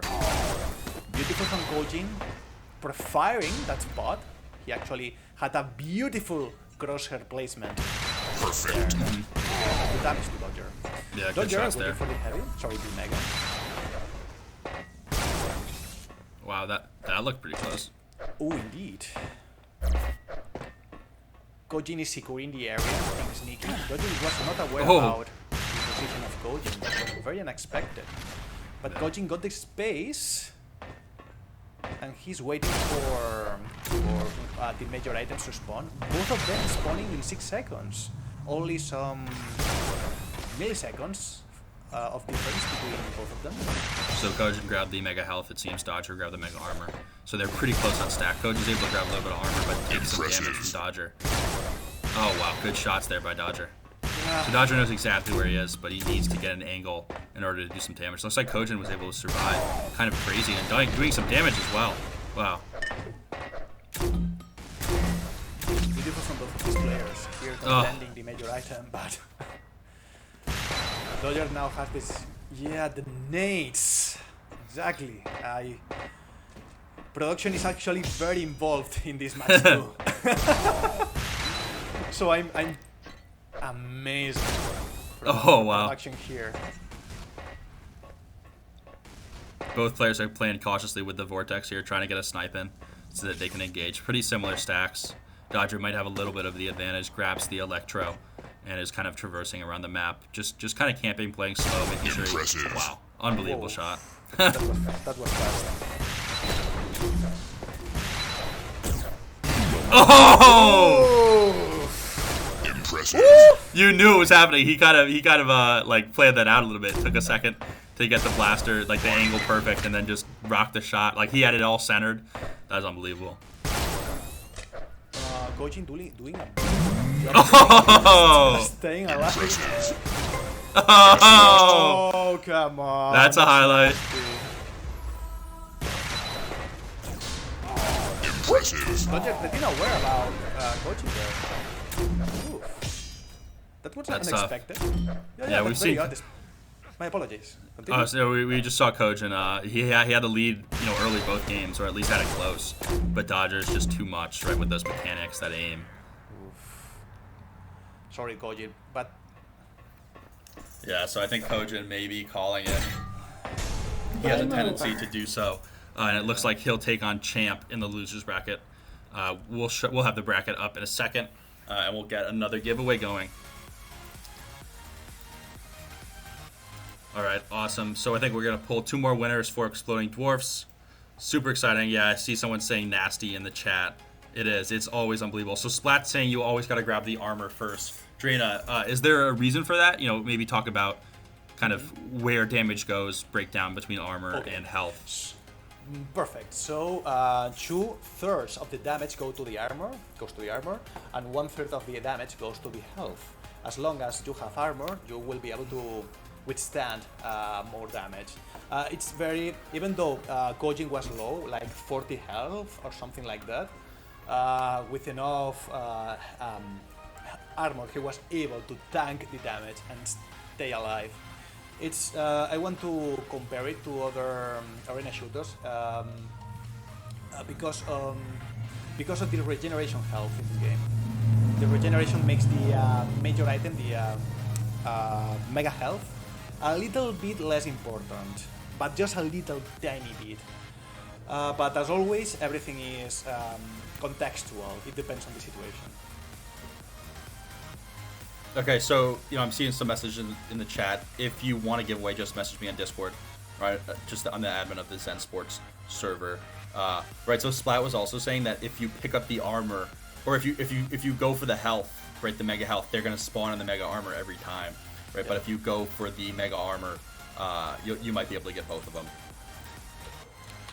I want to say that when I say nasty, the chat said nasty at the same time, just at the same time. It was very crazy. Funny. Twinning. So it looks like. It looks like we're on the correct server. I'm not sure which match that means we're spectating. We'll hear from production if we're going to Kupatru. Awesome. So we're gonna go to Kupatru versus Champ. This will be a good one. Champ probably has the edge here, right? Champ's practiced a little bit more. He's really been playing well. He's got his new mouse pad. Obviously, that's huge.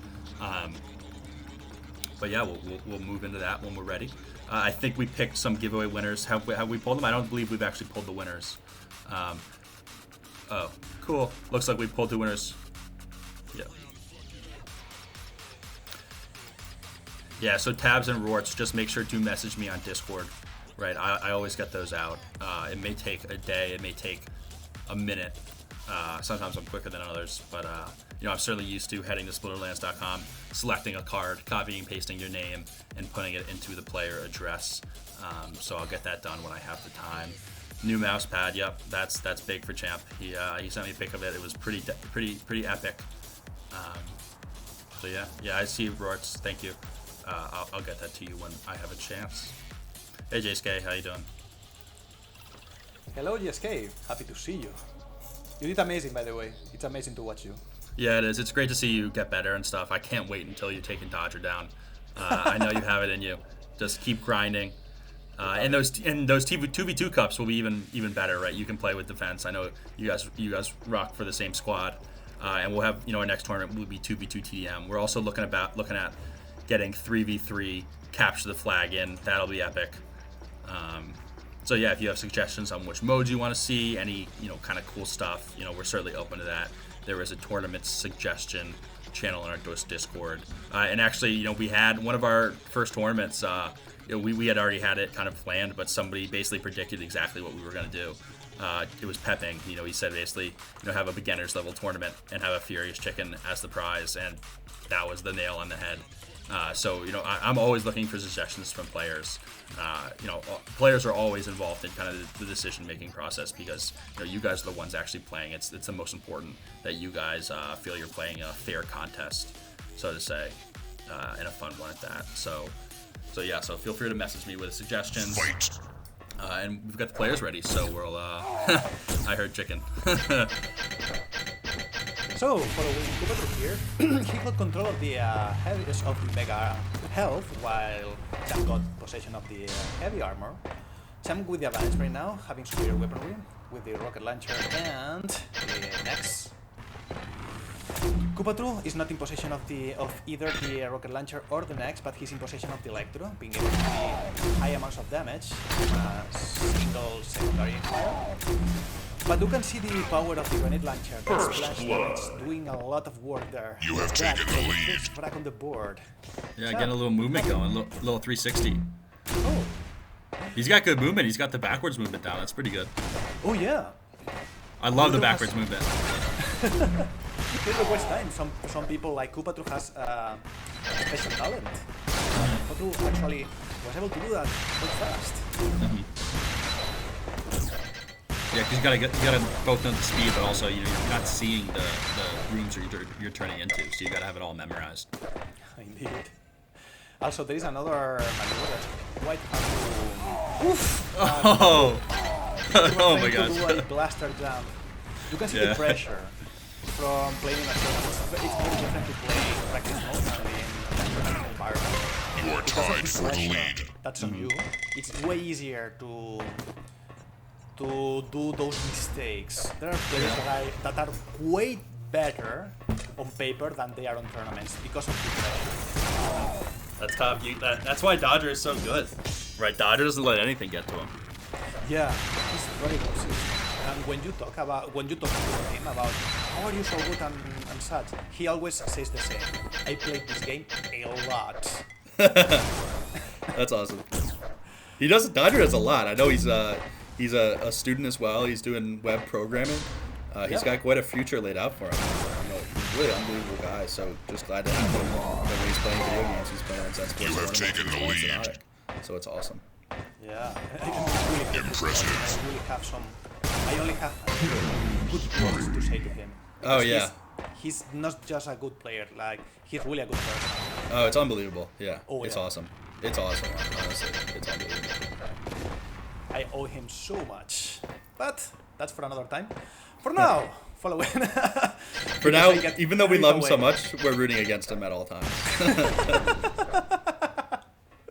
Completely true, my friend. I should stop talking about Dodger so much because really I owe him so much. I could not stop talking about him. Man, I owe him my passion for Arena FPS. Impressive.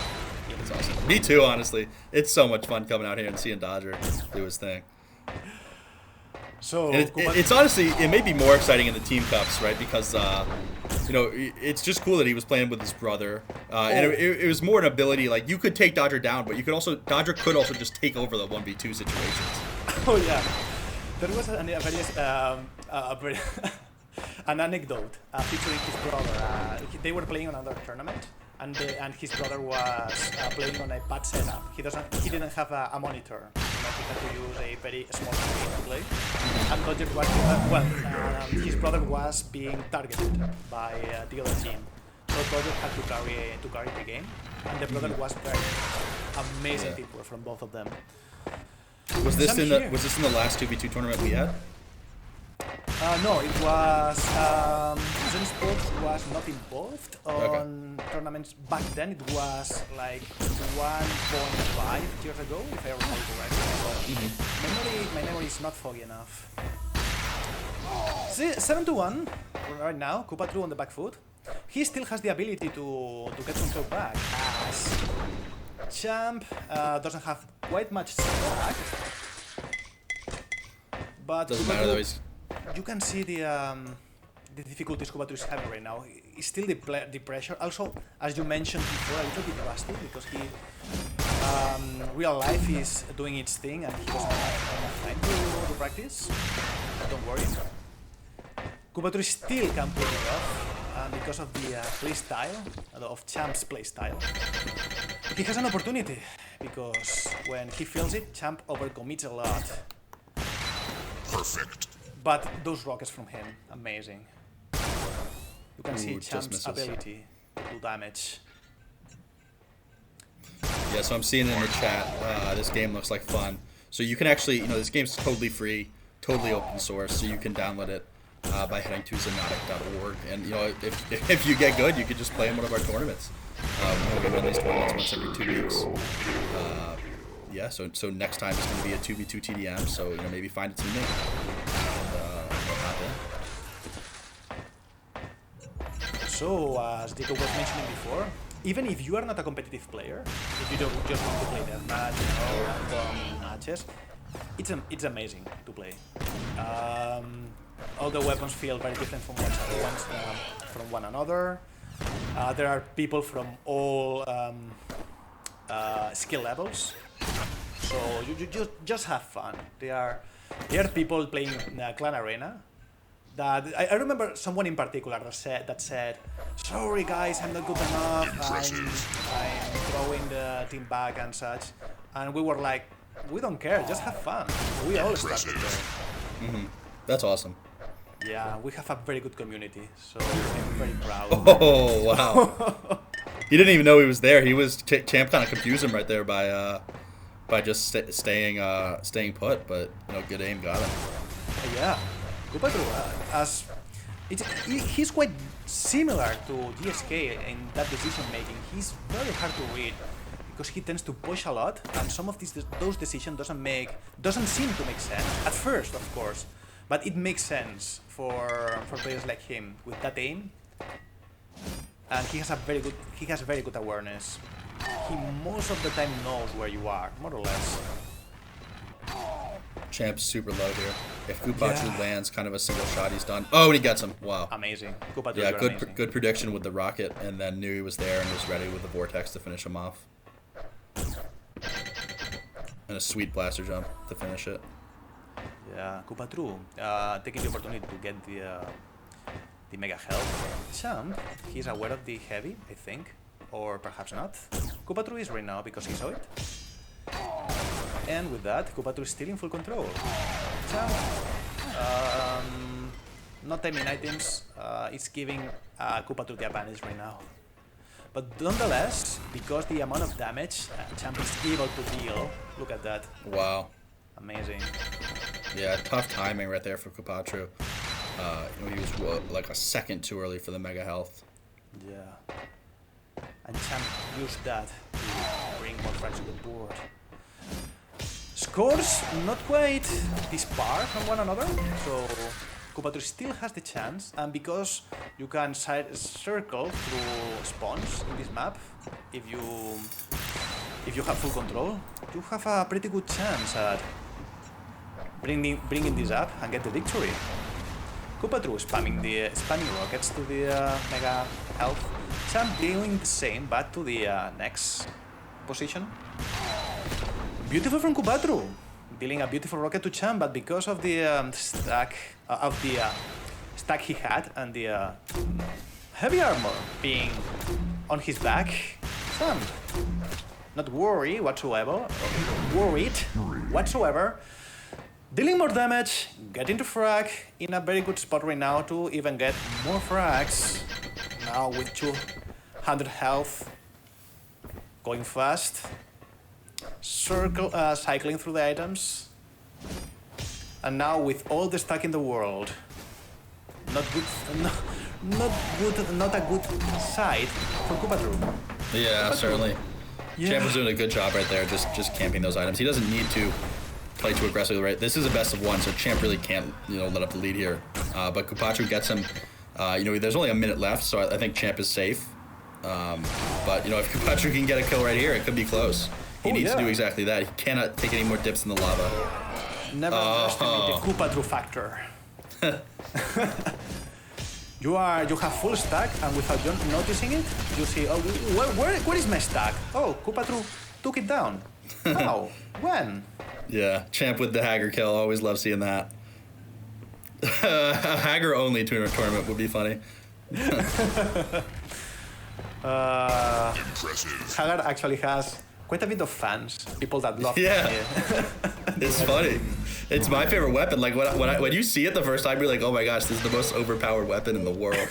But then it just shoots so weird. Like the bullets move so slow, and it's like your velocity vector as a player, like your player's body, really affects kind of where the rocket is going, where all those rockets are going. But it has that cool secondary fire as well, which we see every once in a while. Right, we saw it. Kojin did it a little bit earlier.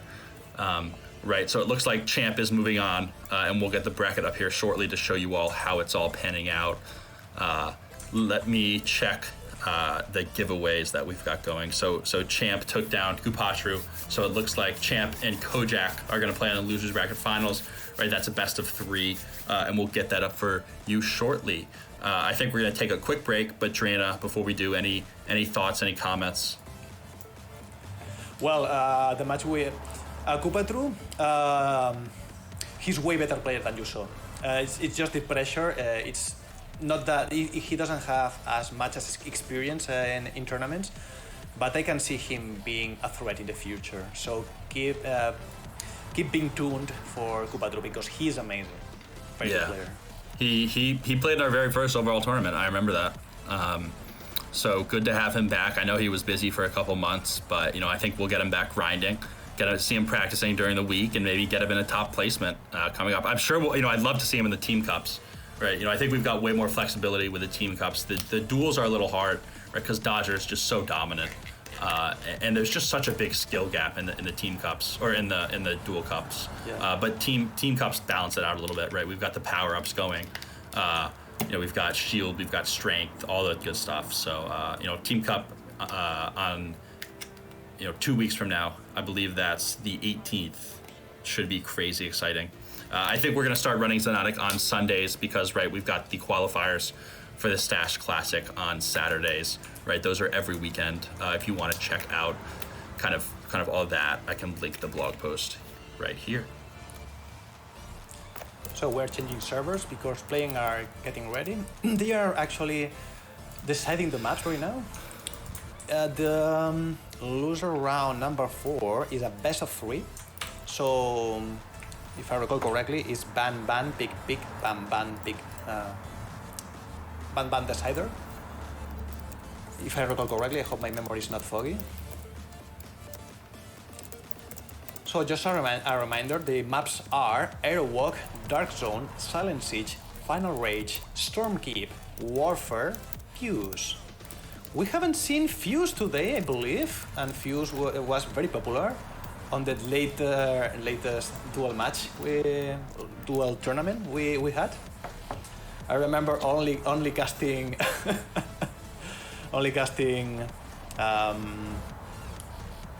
Fuse like 4 times in a row, so it's very popular. Mm-hmm. Kinda funny not being able to see that map here yet. And we won't see it on this match because it has been banned. It has been dropped by Champ. So Fuse got dropped? Yeah, the first match. Yeah. Champ is not happy. He doesn't like it. Yeah, Champ makes those decisions. I don't know. It was funny. Last tournament, we saw Zoylan out of nowhere. Like, Champ just came out with, like, these crazy additions to the map pool that none of us knew about. I want Zoylan again. It's one of my favorite maps. Yeah. We'll talk about the map pool again. I talked to him a little bit about it because I wanted maps that, right, we knew well to commentate. I think we've got, I actually like Downer a lot. What do you think about Downer? Downer is very good. And I feel it's... You know, one of the bad things about that map is that once you get control, it's very hard to bring control back. But it's a very good map, and I had amazing matches on that. Yeah, So, I like it too. I like the mega armor spot. Right, it's so good for controlling, and I like those tight corners. Players are always doing like big time chases in those tight corners. I actually really like Downer. I talked down to it. Ironically, you know, when it first came into the map pool, but it turned out to be a really good map. So I think we'll get that back in the mix. But you know, it's really up to the players. Whatever the players want, we can like what we want. I think we're ready. I think it looks like we got champ. I think we're ready. Yeah. Yeah. Just got the call out, the call from production that everyone is ready. And except from Kojin, he needs a little bit more of a warm-up. I don't know if it's because of his internet connection. He really needs quite a bit of time to warm up. No, he seems he's ready. He seems he's ready. Because he was playing with a really weird connection before. I think he fixed that up. But he doesn't trust it. When your internet is not good for long enough, you don't trust anything. Yeah, I understand what you mean. My entire childhood, I was playing on horrible internet connection. Like, oh my gosh, it was so bad. Like, oh, it's the worst having bad internet connection. We're tied for the lead. So, following Champ here, he's going super fast, trying to get Kojin out of the position he was in. Kojin really having trouble there. Dealing beautiful next shot. Another beautiful next shot. Well, dealing well when you can pull off shots like that. That's a good strategy. Yeah. First frag on the board from Kojin. Champ being tricky. And very interesting position from Champ. Actually getting the upper hand out of that situation. Champ, beautiful, getting the heavy. Kojin, on the other hand, getting the mega. Yeah, it looks like Kojin's still got a little bit more stack. Yeah. So. Oh, wow. That's very tricky. Oh, wow. Right now, from the side of these players, they don't see things beautiful right now. The only thing beautiful is now your voice. So.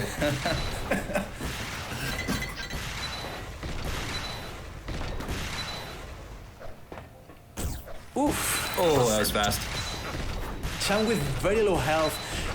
We were talking about the importance between the armor and the health. On that situation, you can see how low Champ was, and yet he go for the heavy. You can see that in situations like that, picking the mega health is more favorable than taking the armor. Yeah. So that's a good examples of the exceptions regarding exactly prioritizing items. Yeah, just a question there, right? So, you know, you will die when your health goes to 0, even if you have 100 armor, correct? Correct. Okay, yeah, that makes sense. That's pretty typical. I was just making sure. Perfect. There are games with different mechanics, so it's not uncommon to have that interesting tweak. In fact, you can do so in Xonotic.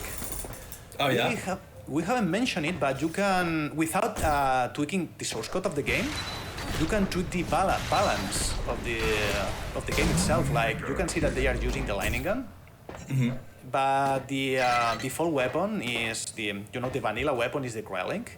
You can make those changes in Xonotic without changing much code. Of course, you can change code to customize more stuff, but it's quite easy to do actually. Yeah, well, if you know the Quake programming language, it certainly is. But I don't know too many people who code in Quake.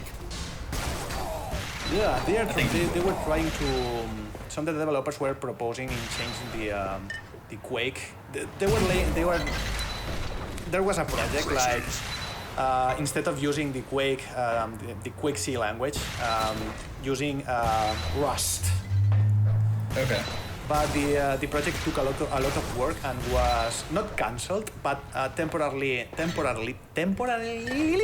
No, you got it. That was perfect. Thank you. Abandoned just for a while until someone is motivated again to get it.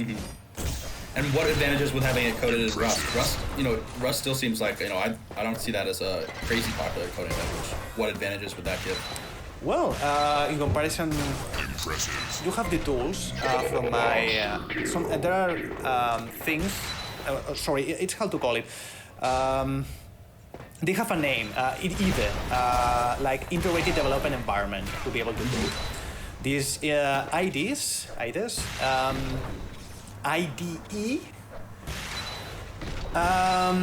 they provide not only the text editor, but other tools like code navigation, technical debuggers, some handy tools.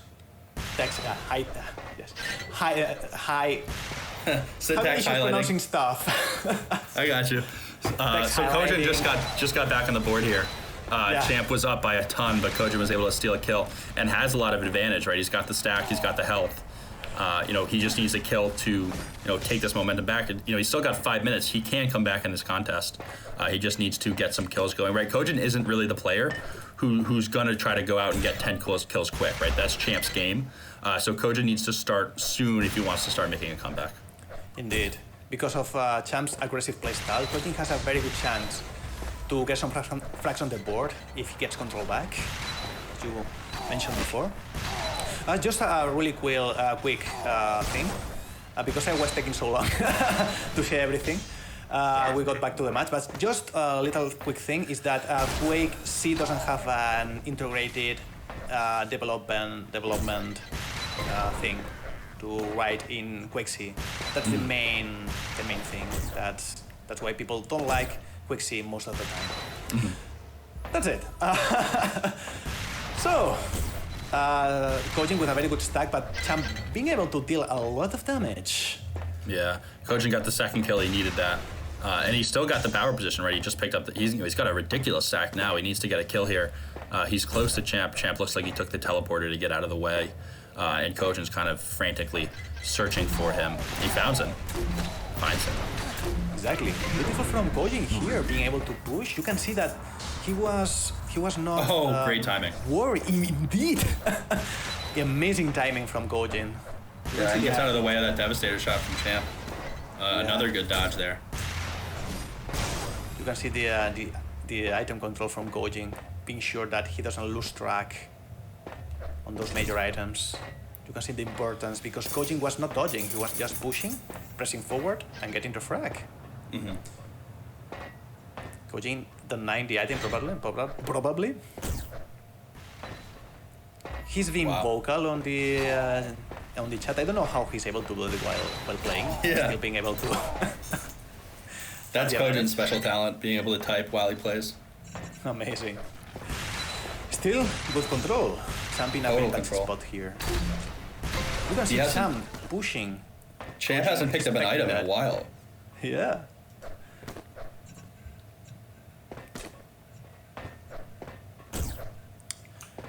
Kojin playing really smart right now.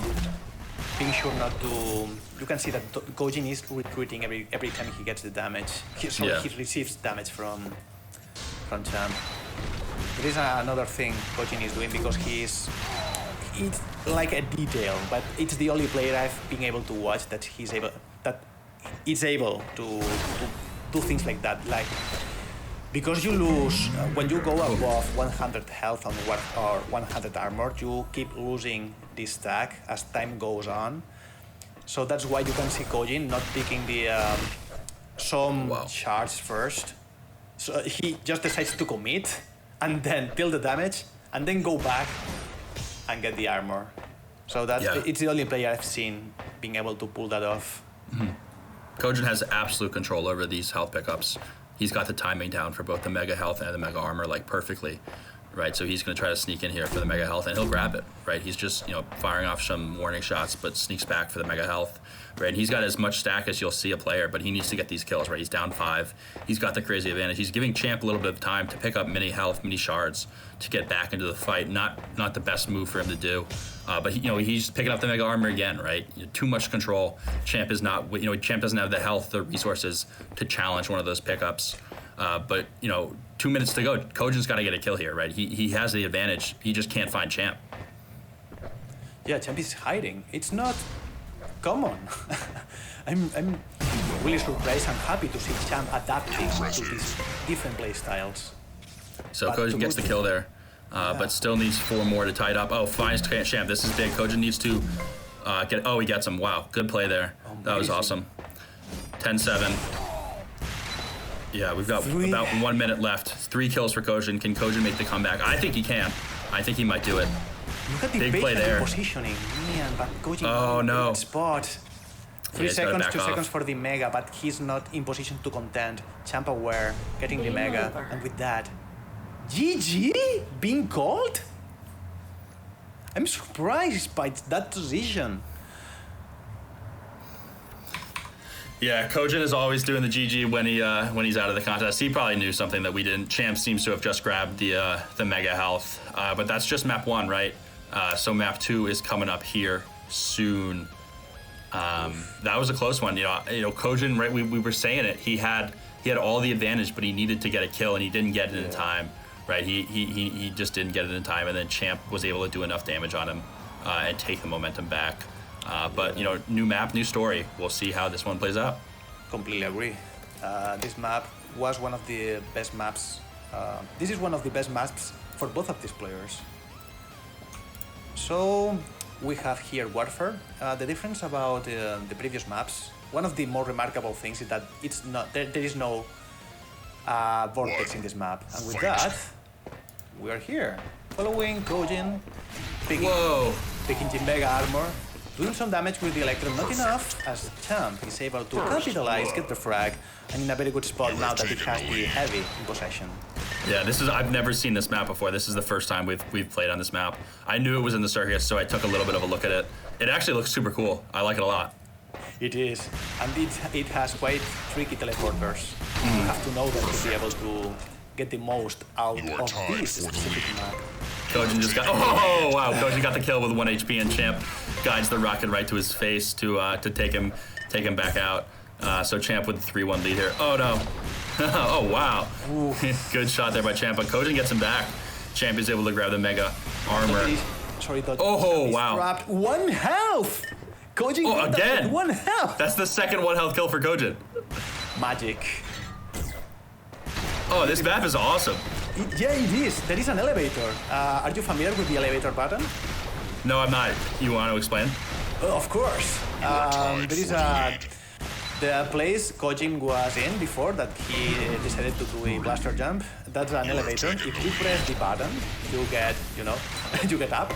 But you do some sounds, so the opponent will be very aware of your position after, using the elevator. So This is a good map. You can definitely get going super fast in this map. We just saw Champ round that corner with quite a lot of speed. One question I was wondering about, you mentioned that, Kupatru is moving at 700 Champ meters per, Quake meters per second. What's the fastest you've ever seen as For Xonotic? the lead. on vanilla balance, because on defrag you don't have the cap. I've seen Dodger go 1,200. You have taken Wow, the lead. that's crazy. Super fast. Yeah, so Champ is taking some momentum back here, it looks like. Indeed. I want to emphasize that there is a cap, an upper cap on vanilla. So in theory, you cannot go above you cannot go above 750, if I recall correctly, using normal means. I mean, accelerating using straight jump and such. But you can get above that with self-damage using the blaster and the rocket launcher. Cool. You are tied for the lead. Beautiful from Kojin, being able to capitalize, get another frag on the board, but Champ You have pushing taken the lead. because of the superior stack, thanks to the mega health. Kojin was superior on that exchange, and he's in a very good spot right now. Look, Champ is pressing the button right now. He did some sound, and with that, Kojin was aware of the position and got another frag on the board. But because he's low, Yeah, good play there by Kojin. Just turned and shot a devastator shot right in his face. Wow. Good play there by Kojin to get the kill. I think he got him with the Electro there. indeed with the primary fire. Beautiful. Yeah, Kojin rockets are on fire right now. So Kojin's up 9-5. Maybe it's time for Champ to GG if we're I don't know. but Champ doesn't like to GG that much. As No, far as I'm aware. Never. He's just such a fighter. He really gives. He gives it his all, like every time he plays. It's like, I remember when I play against and with him, it's like a rush. You know, heart rate increasing and such. Amazing player. Oof, that was quite a bit of damage. What do you think about that exchange, Jacob? Yeah, it's crazy. This map is awesome. I love this map. I think we're gonna have to add it to the map pool in the future. It's great colors. I always like the maps with good colors. You know, light, a lot of light. Yeah, it's very well designed.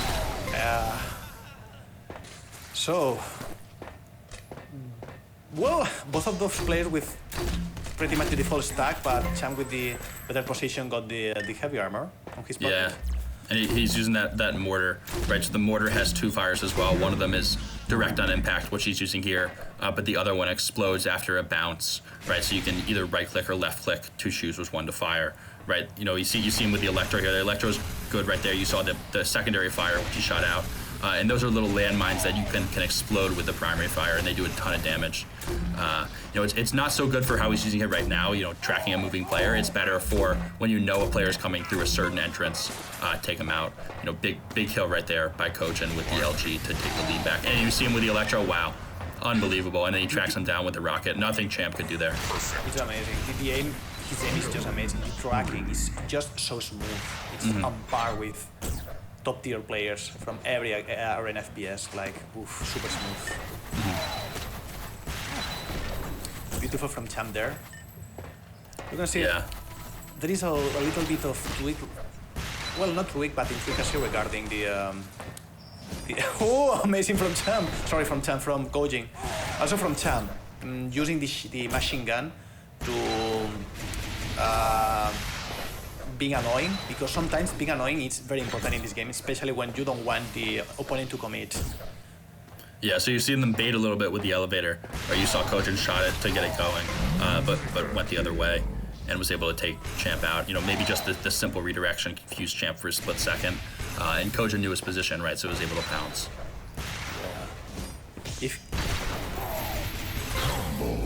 Yeah, we're seeing a ton of Electro. This may be an Electro-heavy map, right, with all the kind of entrances and exits. Just a reminder. Oh! Oof. It's interesting how players adapt when they don't have the rifle, especially players like Kojin. Like I was not expecting how good he's in this map, even though he's an amazing player, because he relies a lot on hit scan weapons. I didn't expect him to do amazing stuff on this map with every weapon he's picking up. Yeah, and why don't you think there's a vortex in this map? It seems like it would play okay. Yeah, but sometimes people that the people that design the maps, they want to give the map some personality, and yeah, that's pretty much it. Sorry. I guess it was kind of just the designer's choice, you know, not to include the spawn. I don't know who did this map, but I'm sure he or she tested the map quite a bit, and he thought or she thought that it fitted the gameplay well. Oh, little trade there. So 17-10, Kojin's up, 3 minutes to go. I think Kojin closes this one out, given how he's been playing, and we'll see a map 3. If Champ is able to get a full item rotation, there's a good chance he can bring this up. But Kojin is, as you mentioned before, he's playing Kojin, my friend Kojin playing amazingly well. Oh yeah, crazy well. With the backwards, oh, he's gonna get him. Oh, that was a good Electro prediction right there. And the backwards movement is crazy. He's literally moving full speed throughout the map backwards. And it's funny because I bet Kojin didn't even know this map pool was in rotation for this tournament. Kojin filled in a spot for another player, and I'm like I mean, it just shows to show how much he's played this map in the past, right? You know, Champ, I'm sure, Champ has been playing this, you know, practicing this week on it, and Kojin just has the OG skills that can't be matched. Amazing. There is a little bit of flame wars in the chat because of the special talent that Kojin has. He's basically sharing some words to Champ.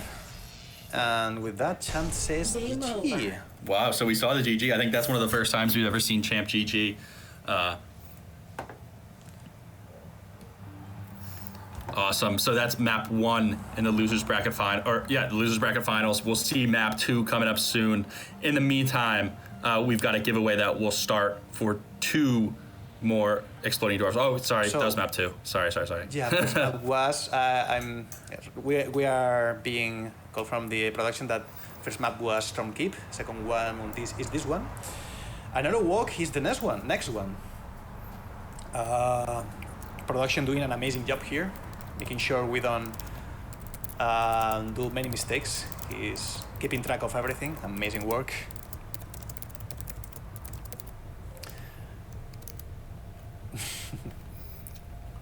Yeah, it's just reaching out to Theta for our super secret Theta giveaways that go down. It's already over, so you missed it if you didn't get there in time, right? So for the Stash Classic, it's going to be streamed to Theta. We're going to be doing giveaways through Theta. So if you're not on that platform, if you're not following us there, we'd really appreciate it if you did so. And as always, $1 per follow on each platform goes to the prize pool. Let's get into the action. Sorry. No problems. We have here Kojin with the advantage. In a very good spot. I'm very happy to being able to see Kojin on this map because he plays this map in a very different way. There are, everyone has its own approach. Your time I'm for the lead. speechless. Beautiful aim display from Champ. Yeah. Kojin, really? Perfect. Man, he's Whoa. having difficulties and Champ, beautiful from him. Taking the lead. Charging. He wants to be the king on this map. You can see Champ, how he approaches the map, his rockets, his predictions overall. But Kojin, with a very tricky situation here. What do you think Ooh, about good shot there. the approach Kojin is having here? Dang. I don't know, he's kind of getting worked right now. Champ's just too fast for him. Champ's got when Champ's hitting his rocket shots, he's unbeatable. He's got such good rocket aim right there. Right, he'll do it again in a second. Oh, he got him again. Yeah, and using the movement was very tricky, very hard to hit. He was faking going to the other way and suddenly he changed direction. So, Oh. oof. Beautiful from Champ. Oh my gosh. Oof. Wow, what a play by Champ. Champ's got this map on complete control. We'll see for how long though. Looks like Kojin was able to grab some stack himself, so players are relatively close. Champ does a little bit of damage. Has the Vortex out, is on low ground. He doesn't want to be there. You never want to be on low ground. So Kojin. Oh! But Kojin being able to get the mega health and in a very good spot to get the heavy too. 2 seconds. Oh my gosh. He's aware. 1 second for the heavy. Oh! Not fast enough. And Dang! Champ got him in. Yeah, he was in such a bad spot there. Yeah. Dang. Champ knew he was right there too. Yeah. Kojin was aware about the timing, but the wise decision was to kinda guess or kinda Oh, guess. and Kojin. Trying to make himself tricky to hit while waiting for the major item. Oh, I think Champ got a bash in. I think Champ hit him with a shotgun. I'm not entirely sure. Yeah, crazy.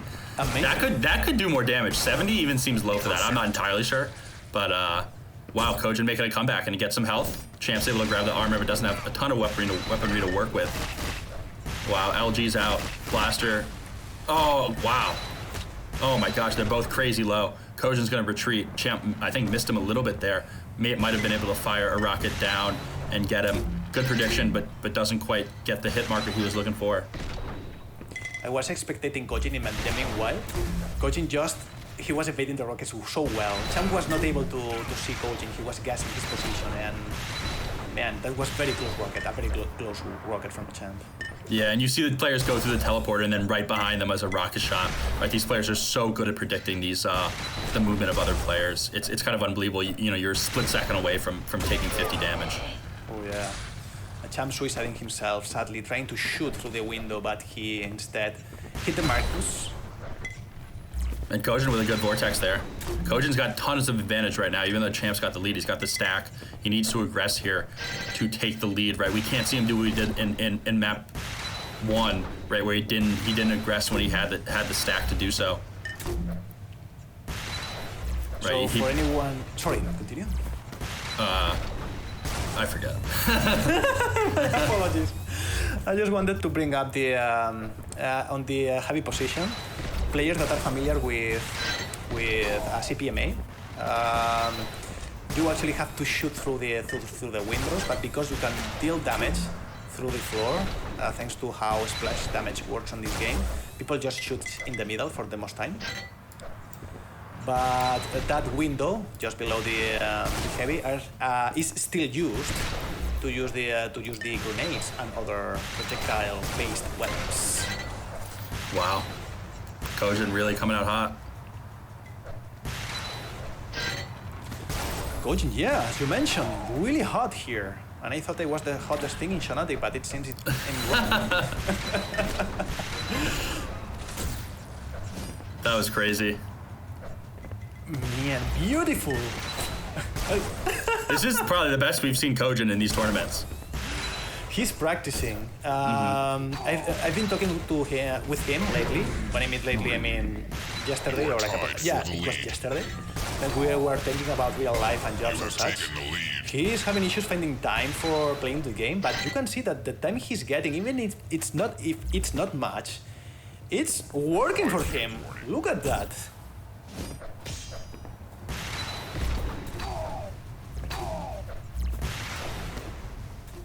Yeah, it's great to have him. You know, I understand that obviously jobs and stuff take priority, but if he has the time on weekends, we're always ecstatic to have Kojin in the mix. Yeah, we love every. Life is a bunch of a lot of things, and as you mentioned before, everything is important. Playing is important. Having time with your friends, relatives, everything is important. And of course, doing these tournaments is important for us. So, I did not expect Kojin to get that kill. Me neither.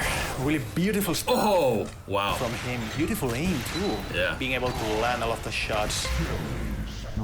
Whoa, only 14 health from Kojin, but still being able to capitalize. He's going fast right now. He's feeling it. Yeah, this is about as fast as you ever see Kojin moving. It's interesting. I think he's playing a little faster on this map than he does normally, right? Just in general. He's playing fast. He's kind of taking the aggression to Champ, and Champ's not sure what to do about it. Right, because Kojin's got the aim. Yeah. And it's crazy, he must be moving his mouse so ridiculously fast because he doesn't look like he's playing on low sensitivity right now. Oh yeah, I believe he's basically crazy fast. He's basically... We have to check his apartment afterwards. There is no fire there. Yeah, there's friction started from the mouse pad. That's funny. That is so funny, actually. Yeah. But yeah, you can see the...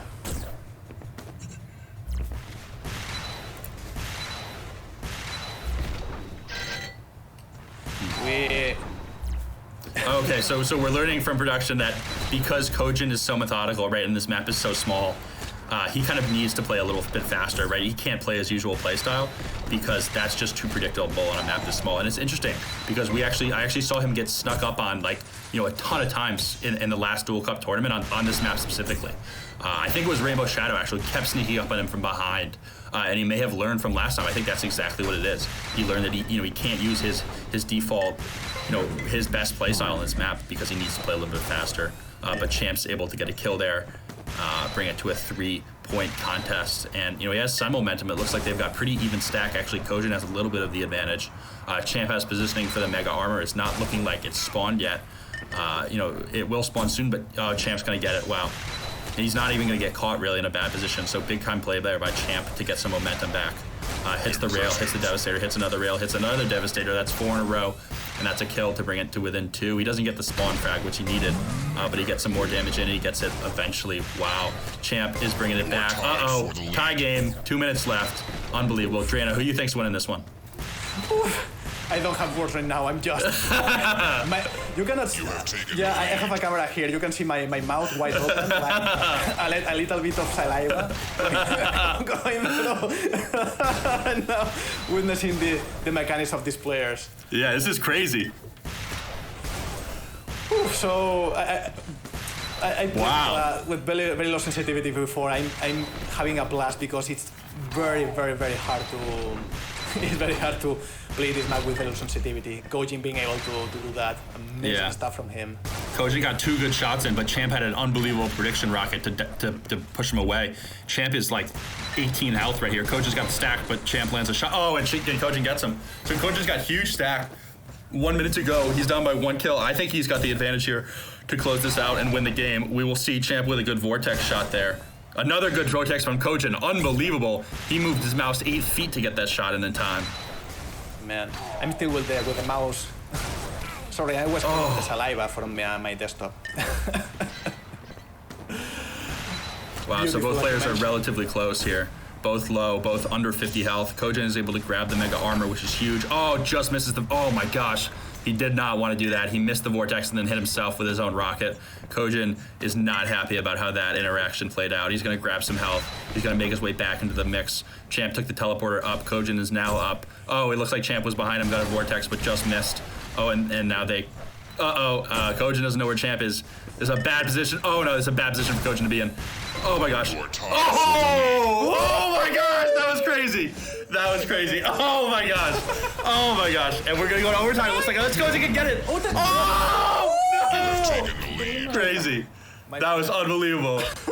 Kojin with the comeback. Unbelievable. Oh good. That was crazy. Unbelievable. Oh my. That was so epic. Okay. That was crazy. Okay, cameras are back. Okay. Okay. No. So you guys all saw that. That was epic.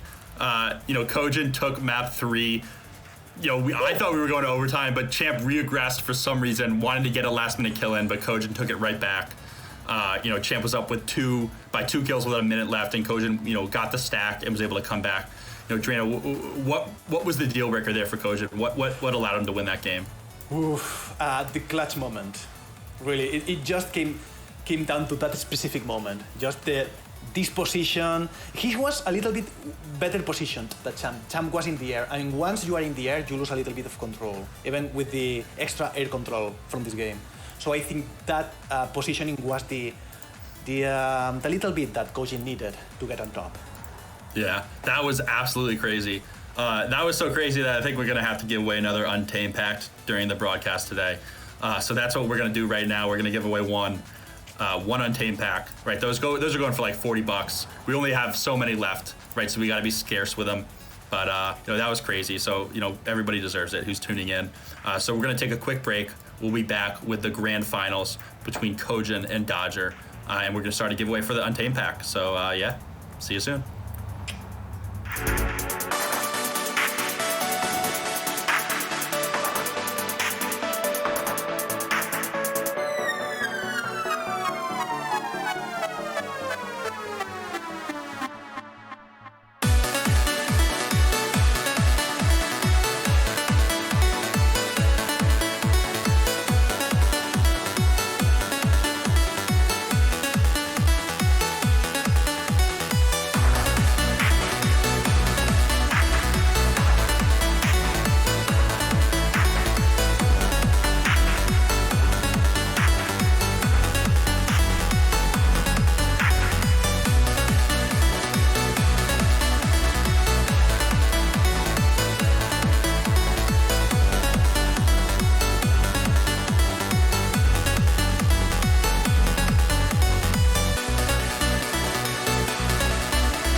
everybody, and welcome back to the Zen Sports Rocket Jump Zone Xonotic Duel Cup number 8.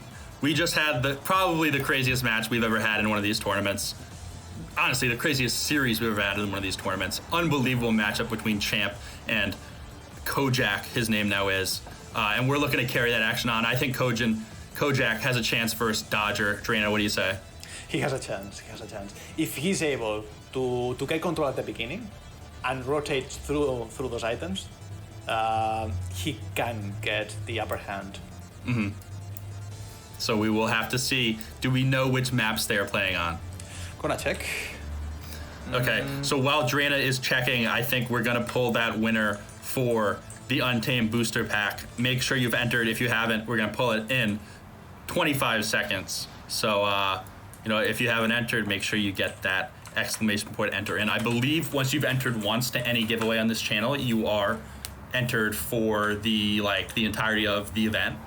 I think that is true. So we will see. Rorts, looks like you've already entered, so I think that's how it works. Good to see everybody still active in the chat. Just go, I'm sorry, unfortunately you didn't win the Secret Theta giveaway this time, but I think you've won like every other time, so I'm sure you're totally fine with that. And if you're not watching on Theta, please go check out our Theta channel. That's where we're going to be streaming our Splinterlands qualifiers, right? Instead of using Twitch for the giveaway system, we're going to be switching to Theta. Chicken Boy. Amazing. I just got the information.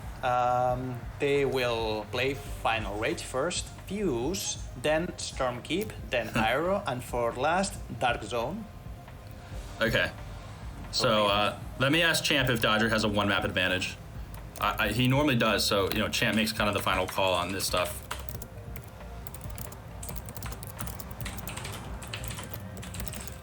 Right, it's always good to leave, tournament details up to the players and kind of the community that, okay, so no one map advantage, right? It's up to Champ and he says no. So that's how it is. Okay, he's saying it's always like this. Maybe I'm just wrong. Maybe that's how we are doing it in Splinterlands. A lot of tournaments, a lot of action, but it's always good to be here. So yeah, I think, did we pull the winner? I think, no, so Crazy Chicken Boy, I didn't realize you were the winner. That's unbelievable. Yeah, I thought somebody was just spamming the chicken in the chat. I did not realize. So Crazy Chicken Boy, you're gonna claim your Untamed pack by simply messaging me on Discord. Make sure you've joined our server. I'm sure you are if you're in the stream. But yeah, so. Okay. So I think we're gonna hop in the action real quick, but before we do, we're gonna start another giveaway for 3 Flamesmiths.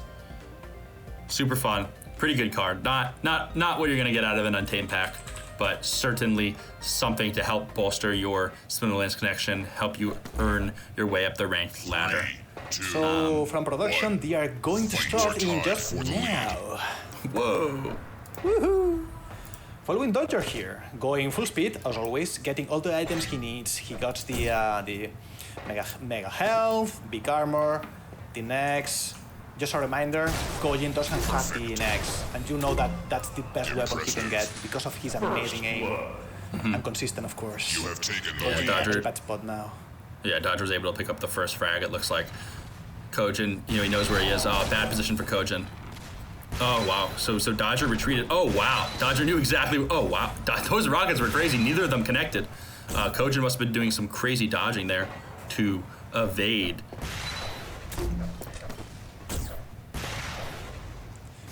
So I'm following Kojin's point of view. In the meanwhile, the Kojin was trying his best to position himself. Oh! And Kojin just dropped Dodger. beautiful position. You can see the superiority on the position. And he also took the opportunity, the splash damage from the enemy to get to the upper floor. But Dodger, like the light, super fast, breaking the sound barrier. And they're right on top of each other right now, and no way! No way! That's not real. That was 2 fishes. Amazing, beautiful. Oh, what am I seeing? Cannot see. Cannot watch anymore. Oh yeah, I can, of course.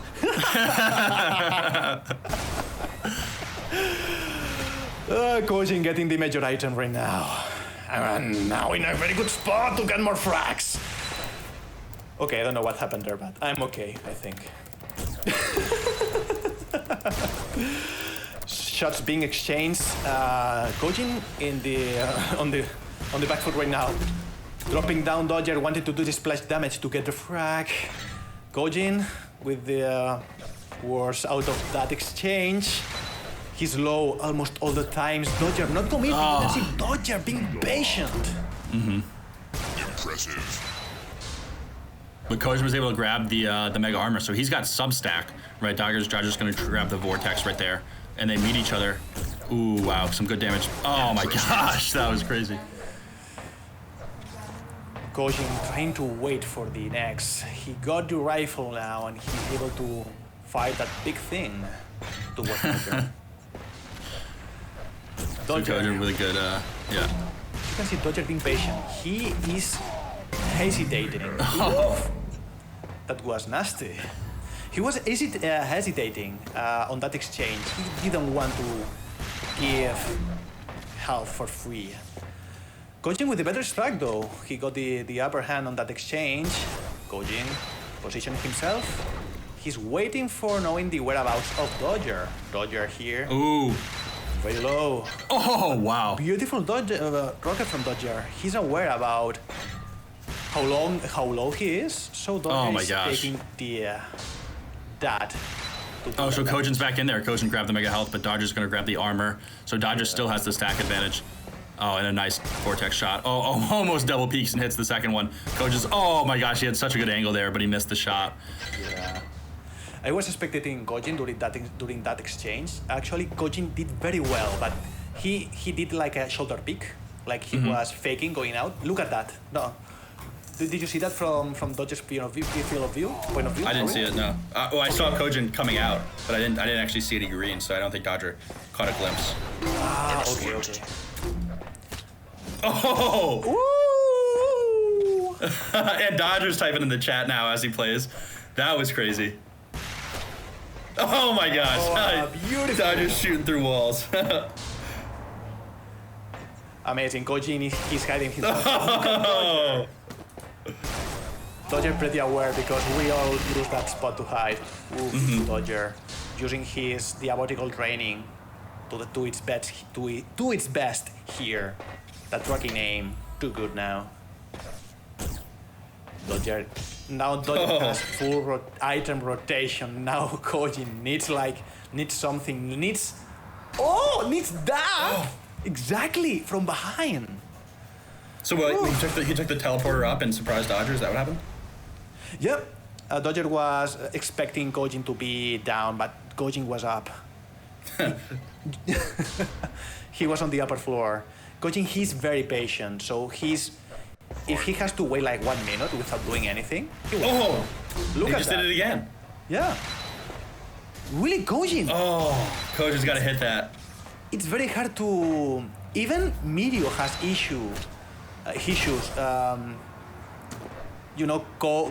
Catching Dodger out of guard. Kojin is doing. Kojin or Kojak is doing amazing at that right now. Yeah, you basically never see Dodger take damage from behind. Almost never. His awareness is too good. So Kojin he's seeing something that we don't. He's considered to be one of the smartest players in history. So he's showing why. And he's a little confused. It looks like Kojin went back. Oh, good rail from Kojin. Yeah. Dodger's trying to get an angle. Kojin didn't know where he was there. He thought he was going to take the teleporter up. Yeah. But he was repositioning himself all the time. Like, Dodger was not having a clue on his position. He knew that he was not near the Mega, but he knew that he... Oh, if Dodger would have hit that.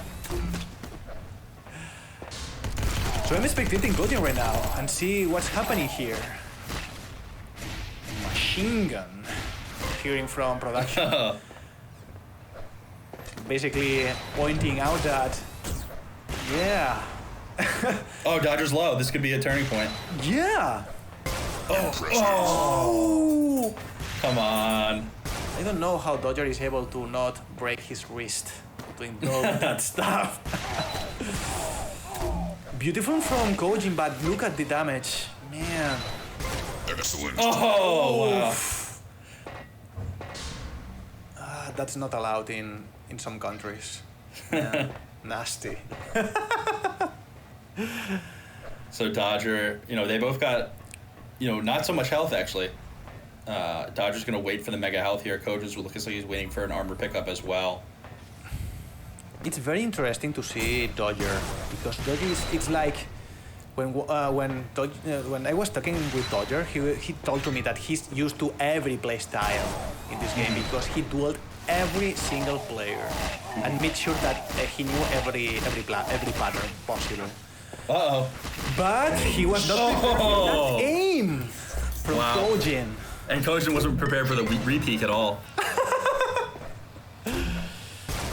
So even with Dodger experience in almost every playstyle, he's still struggling to read Kojin. So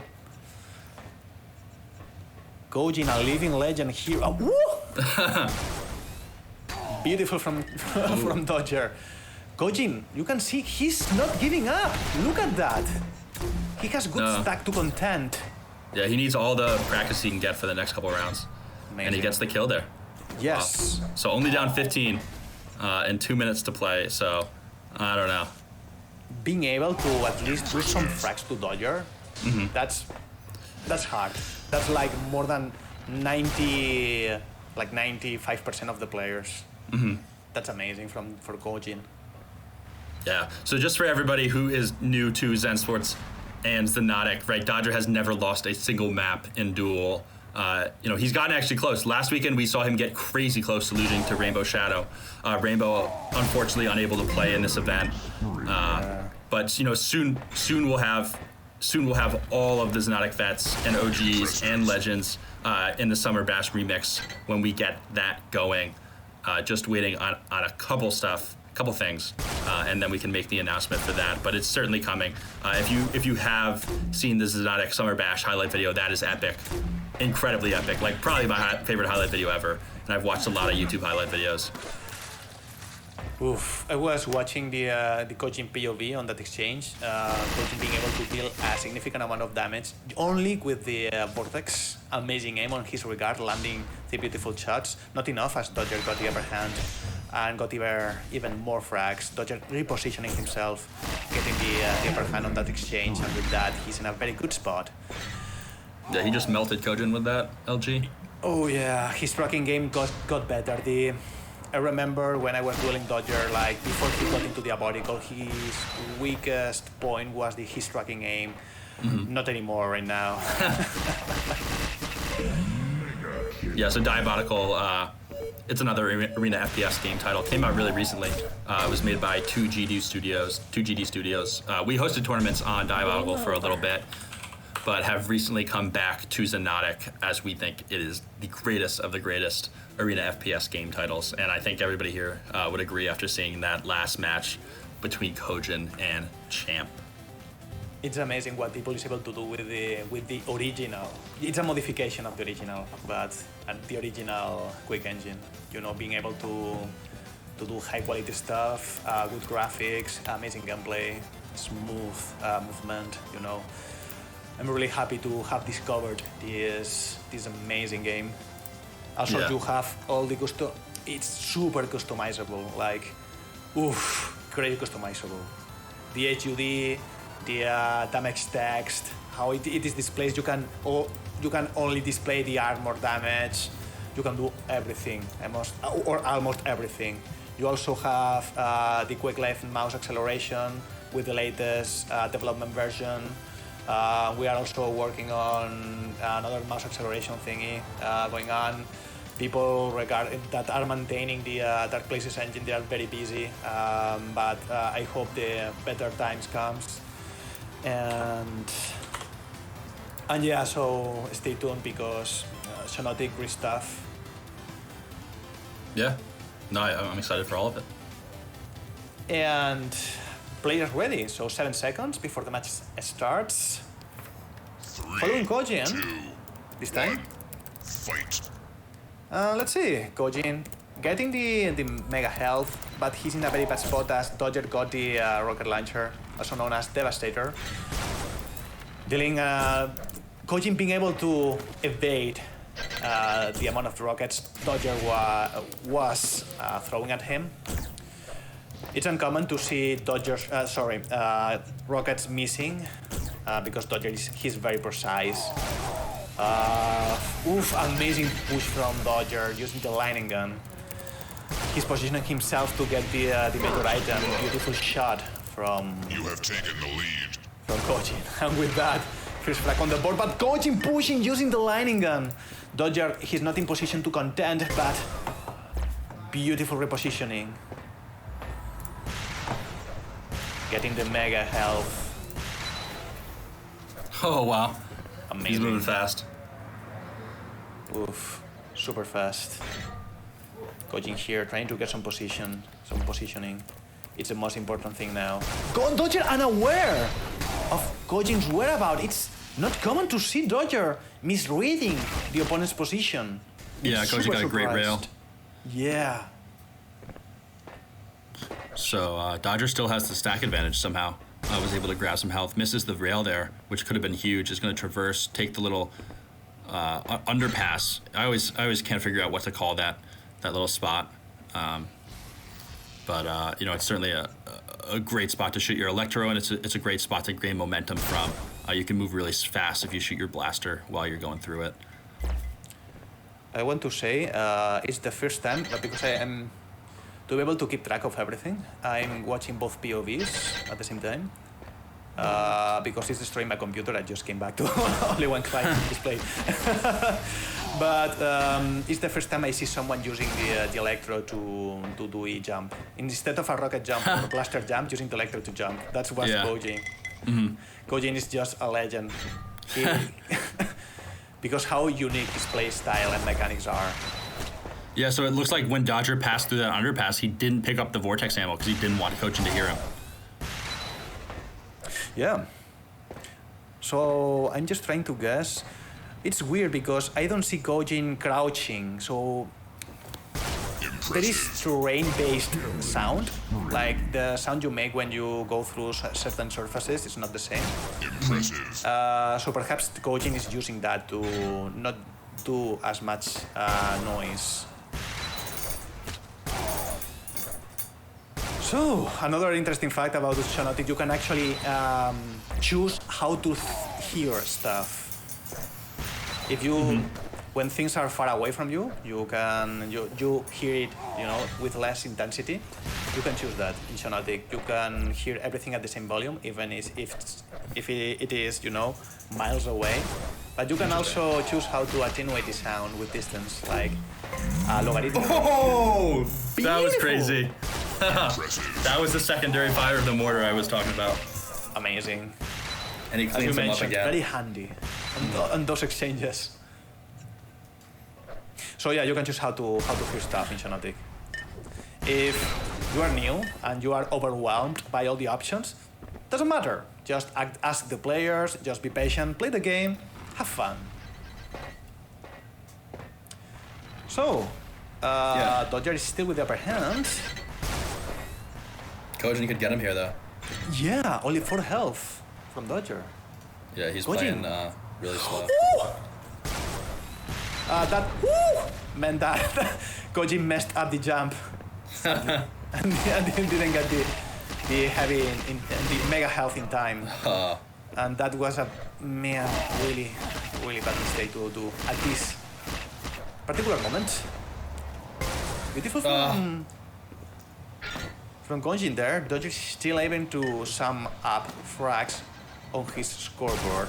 Not a good thing, especially if you are named Kojin. Oof.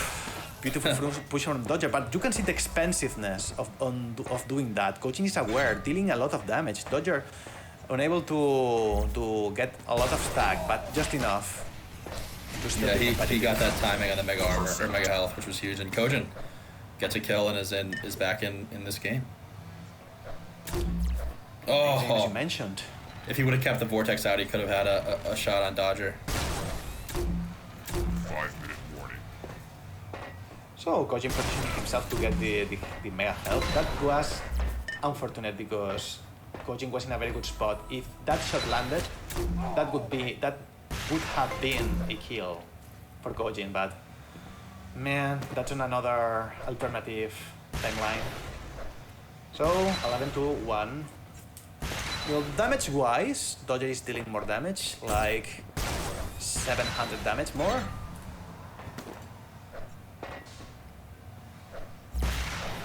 Oh, pops up right behind him.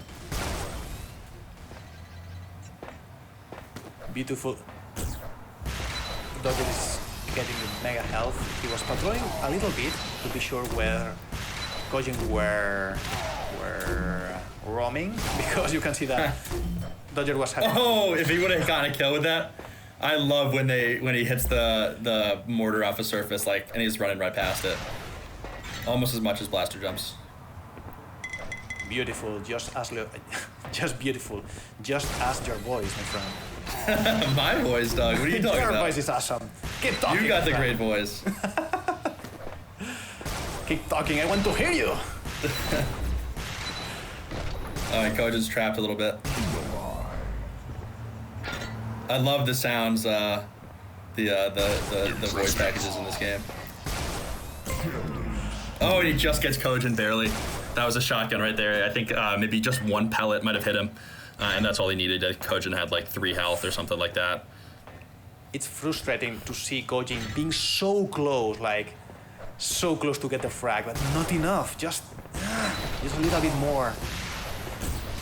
Beautiful exchange there, but not enough. Still Dodger. Impressive. Another shot from Dodger. Dodger being very precise with those shots. Dealing another frag. Doing more damage. Another frag on the board from Dodger. Dealing another. Oof, that was nasty. Not allowed. Did he hit that vortex too? Oh my gosh. Beautiful. Vertical Yeah, flick. if he would have hit that little flick, that would have been unbelievable. Yeah. Oh no, Kojin just got caught in a really bad spot. Vertical flicks are super hard to land. Dodger though, amazing, really. Oh my gosh. Oh, and then he curves the rocket right back into him again. Come on, Kojin, you can do this.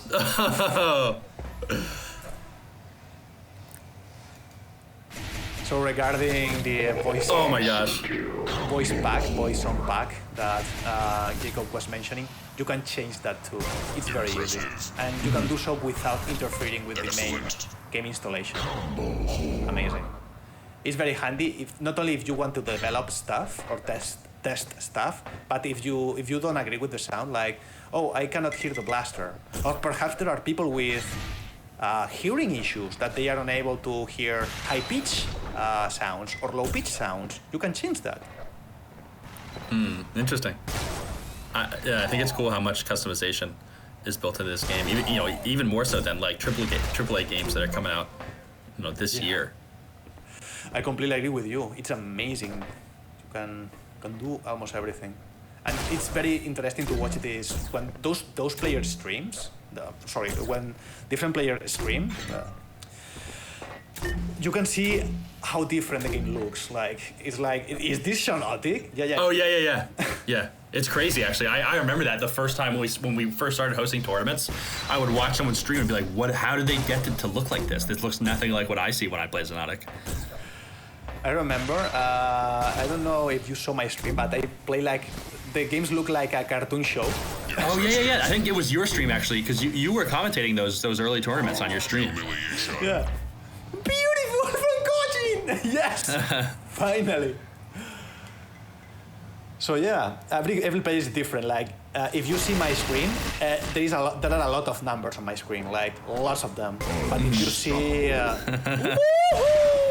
that was crazy. But if you see champs streams, there are less numbers, and if you see Islins, there are no numbers. Huh, So, interesting. It's amazing. Yeah, we gotta get Island back. Yeah. I hope better times comes, because there are good players, but they need the time to.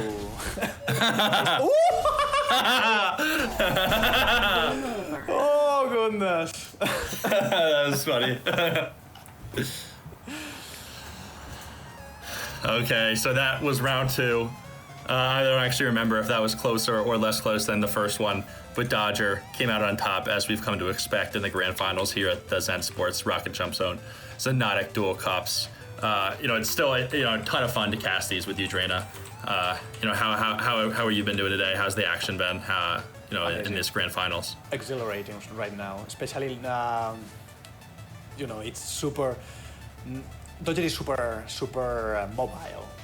He positions himself very well, but he's very fast. Gojin is not that fast, but he's still able to do some damage to Dodger.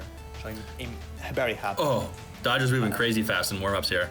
I think we can pull the winner of the 3 Flamesmiths, right? And then we can start the giveaway for the second Untamed pack. That's the last giveaway, the second Untamed pack. I believe we already gave away the Pyromaniac. I think we gave that out first. We gave away some secret Flamesmiths on Theta. And if you're watching here on Theta, for this tournament, we're doing giveaways on Twitch, but for the Stash Classic qualifiers, everything will be tailored to you on Theta. So thank you for tuning in there. If you are, it certainly means a lot. We're so excited to be partnering with Theta for the Stash Classic. And we're about to start this game. Looks like one player has ready up, I think. Okay, so the 3 winners for the Flamesmiths have been picked. Let me check those out on the stream. Bada bing, bada bing. Okay, so Pest of Culture. I think you've won in the past. Awesome, great to see you back. Kenneth Lumele and I'm not Aqua and Pradoffer, something like that. You guys have won, so we're gonna start the giveaway for the second Untamed pack. Fight. Right now, and we'll pull that at the end of this match. So match started, and Dodgers not with the first frag though. Amazing, Gojin doing a very good job at staying alive. Amazing. So Gojin now trying to get some armor, some shards. Dodger dealing the damage. You can see that without the space, Gojin is not able to engage or even contest some of the items. Even though he's aware of the timing, so he was near the mega You health. have taken the lead. But Impressive. Dodger was really too aware right now. Gojin trying to do damage or do something. He's aware and he's pushing. And also, speaking of awareness, Dodger is aware about the 15 seconds that the heavy armor needs to spawn again. Oof. Dodger doing an amazing work with the shotgun, using it as a weapon to finish the job off. Beautiful exchange there.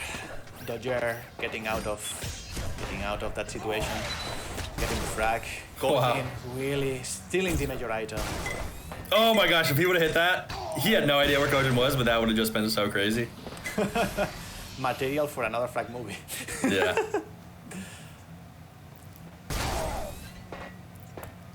Yeah. So, looks like Dodger here is just keeping a stack up. Just sped right past Gojin. Oh my gosh, he's moving fast. You see that? He was literally moving as fast as his rocket, and he still hit the rocket. That was unbelievable. That was amazing, really. I was mistaken. No matter how fast you are in this game, you cannot make the rocket jump go faster. Mm-hmm. That's counterintuitive because in real life, physics are different. Mm-hmm. Yeah. But that's the cool thing about games. You can make your own worlds, your own rules. Mm-hmm. Absolutely. Gojin can get his first kill here.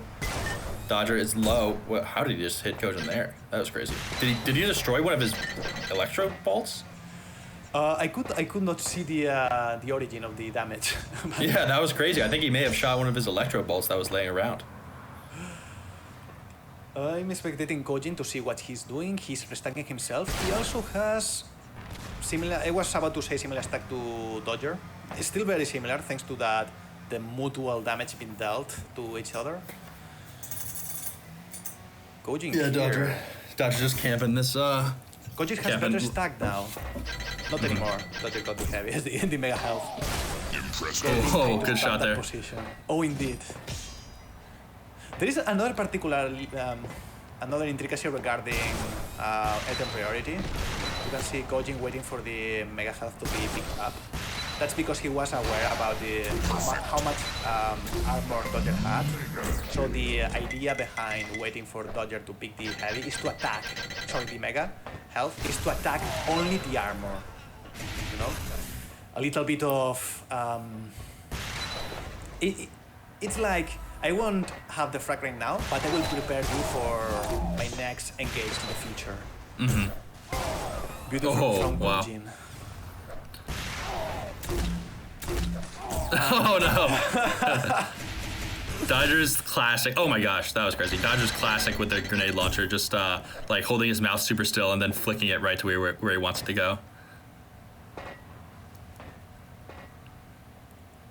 Dodger waiting for the Mega to spawn, only 1 second. He got the Mega. Kojin. He's trying to attack the armor. Oh my gosh. He just moved like the whole map in a second. Yeah. Dodger has full control now, as you mentioned, and he took the opportunity.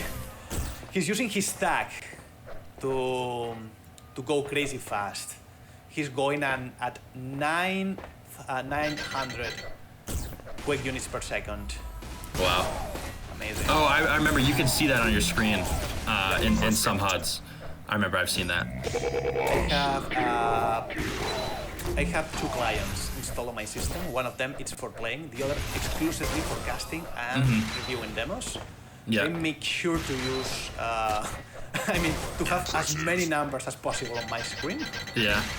So if you see my current setup to help out casting, it's not suitable to show it up because everything is a number in the middle of the screen.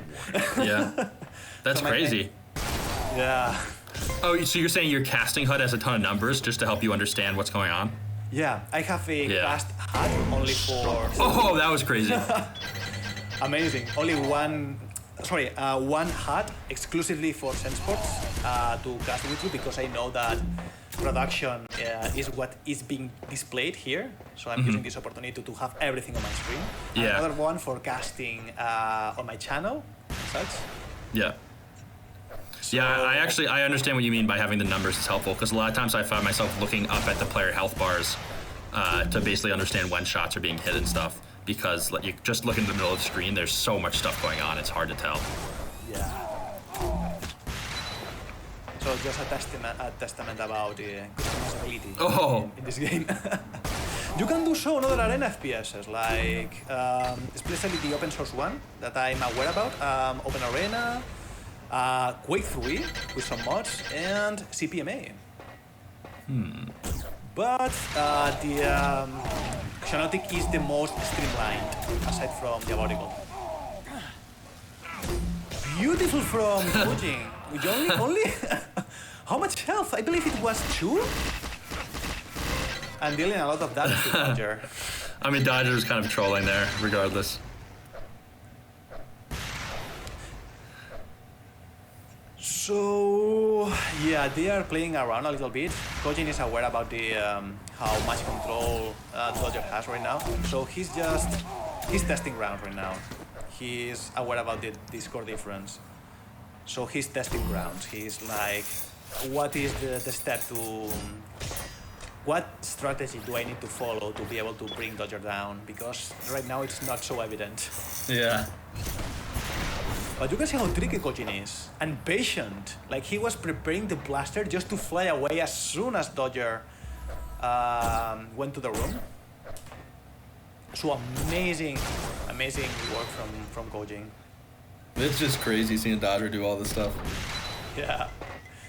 He knows how. He pretty much has everything he needs. He needs, like, he has armor, health, all the weapons. He has even the Hagar. Like, no one picks the Hagar. He should be using exclusively the Hagar right now. Oh yeah. Hagar. It's very mighty, even though it's not popular enough, it's super mighty, super powerful. Yeah, the secondary fire when you charge all 4 particles up, it can do a lot of damage. It does like 130, I think. Yeah. In fact, I cannot bring some more information because you can see that Jacob uses the weapon way more than I do. So Jacob is pretty much the expert here. that's the noob's weapon of choice, I can tell you that. It's mighty in the right hands. Like, Yeah. I believe Malice, there is a player called Malice, that if he picks the Hagar, run. Run for it. So amazing. 1 minute and a half left. The score is not close by any means, but they are still fighting. You can see that Kojin, he's not giving up. He's not giving up. He's still trying to get some shots on the board, trying to give out the spectacle, because if he at least can bring control back and change some frags, that's a vulnerability he can exploit in the future against Dodger. He's looking for that right now. Mm-hmm. And because you have more pressure in a tournament situation, he's using that. Dang, Kojin. Dodger using his new tracking aim, his new and improved tracking aim. No, he's a little bit fancy right now, trying to. Oh! I know Dodger. He's basically using these latest seconds to get material for more frag movies, because he also does frag movies. Yeah. His spare time. Frag movies in Xonotic are epic. It's like one of the best games for frag movies, honestly. Oh yeah, indeed. You can do almost everything. Flick, go fast. Like. Oh, he's just trying to do flicks. He doesn't care about giving away frags.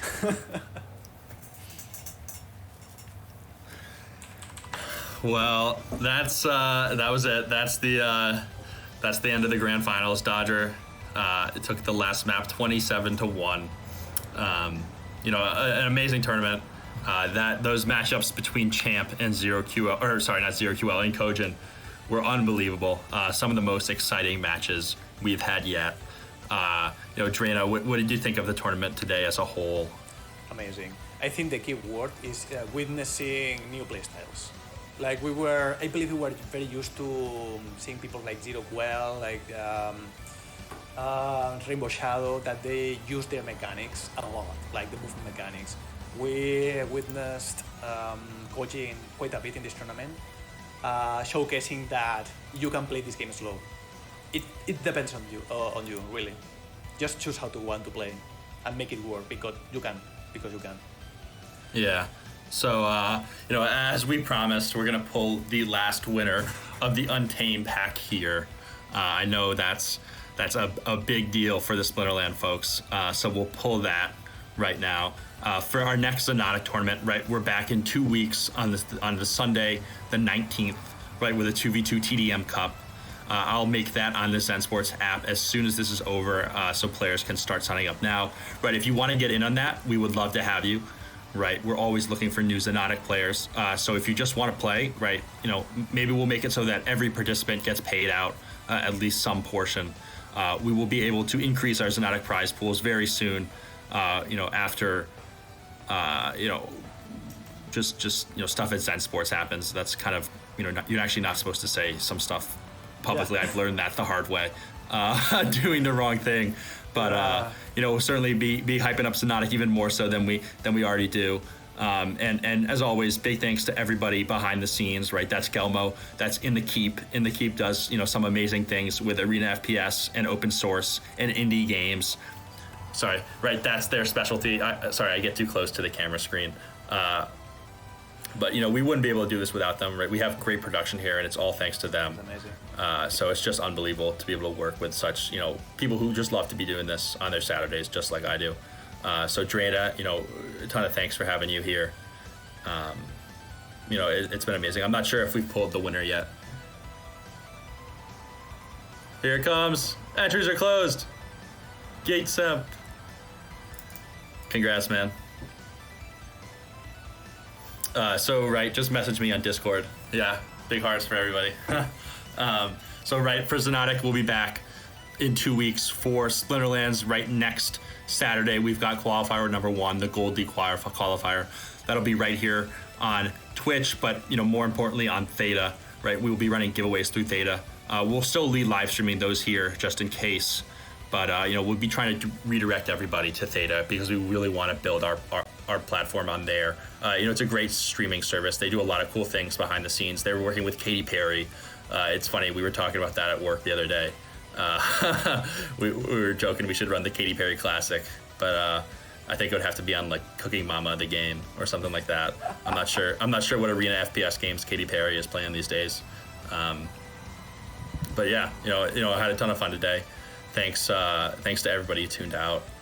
These tournaments, these are the highlights of my week every week. So it's fun to be able to do this with all of you. So yeah. Drina, anything you want to add before we close out the stream?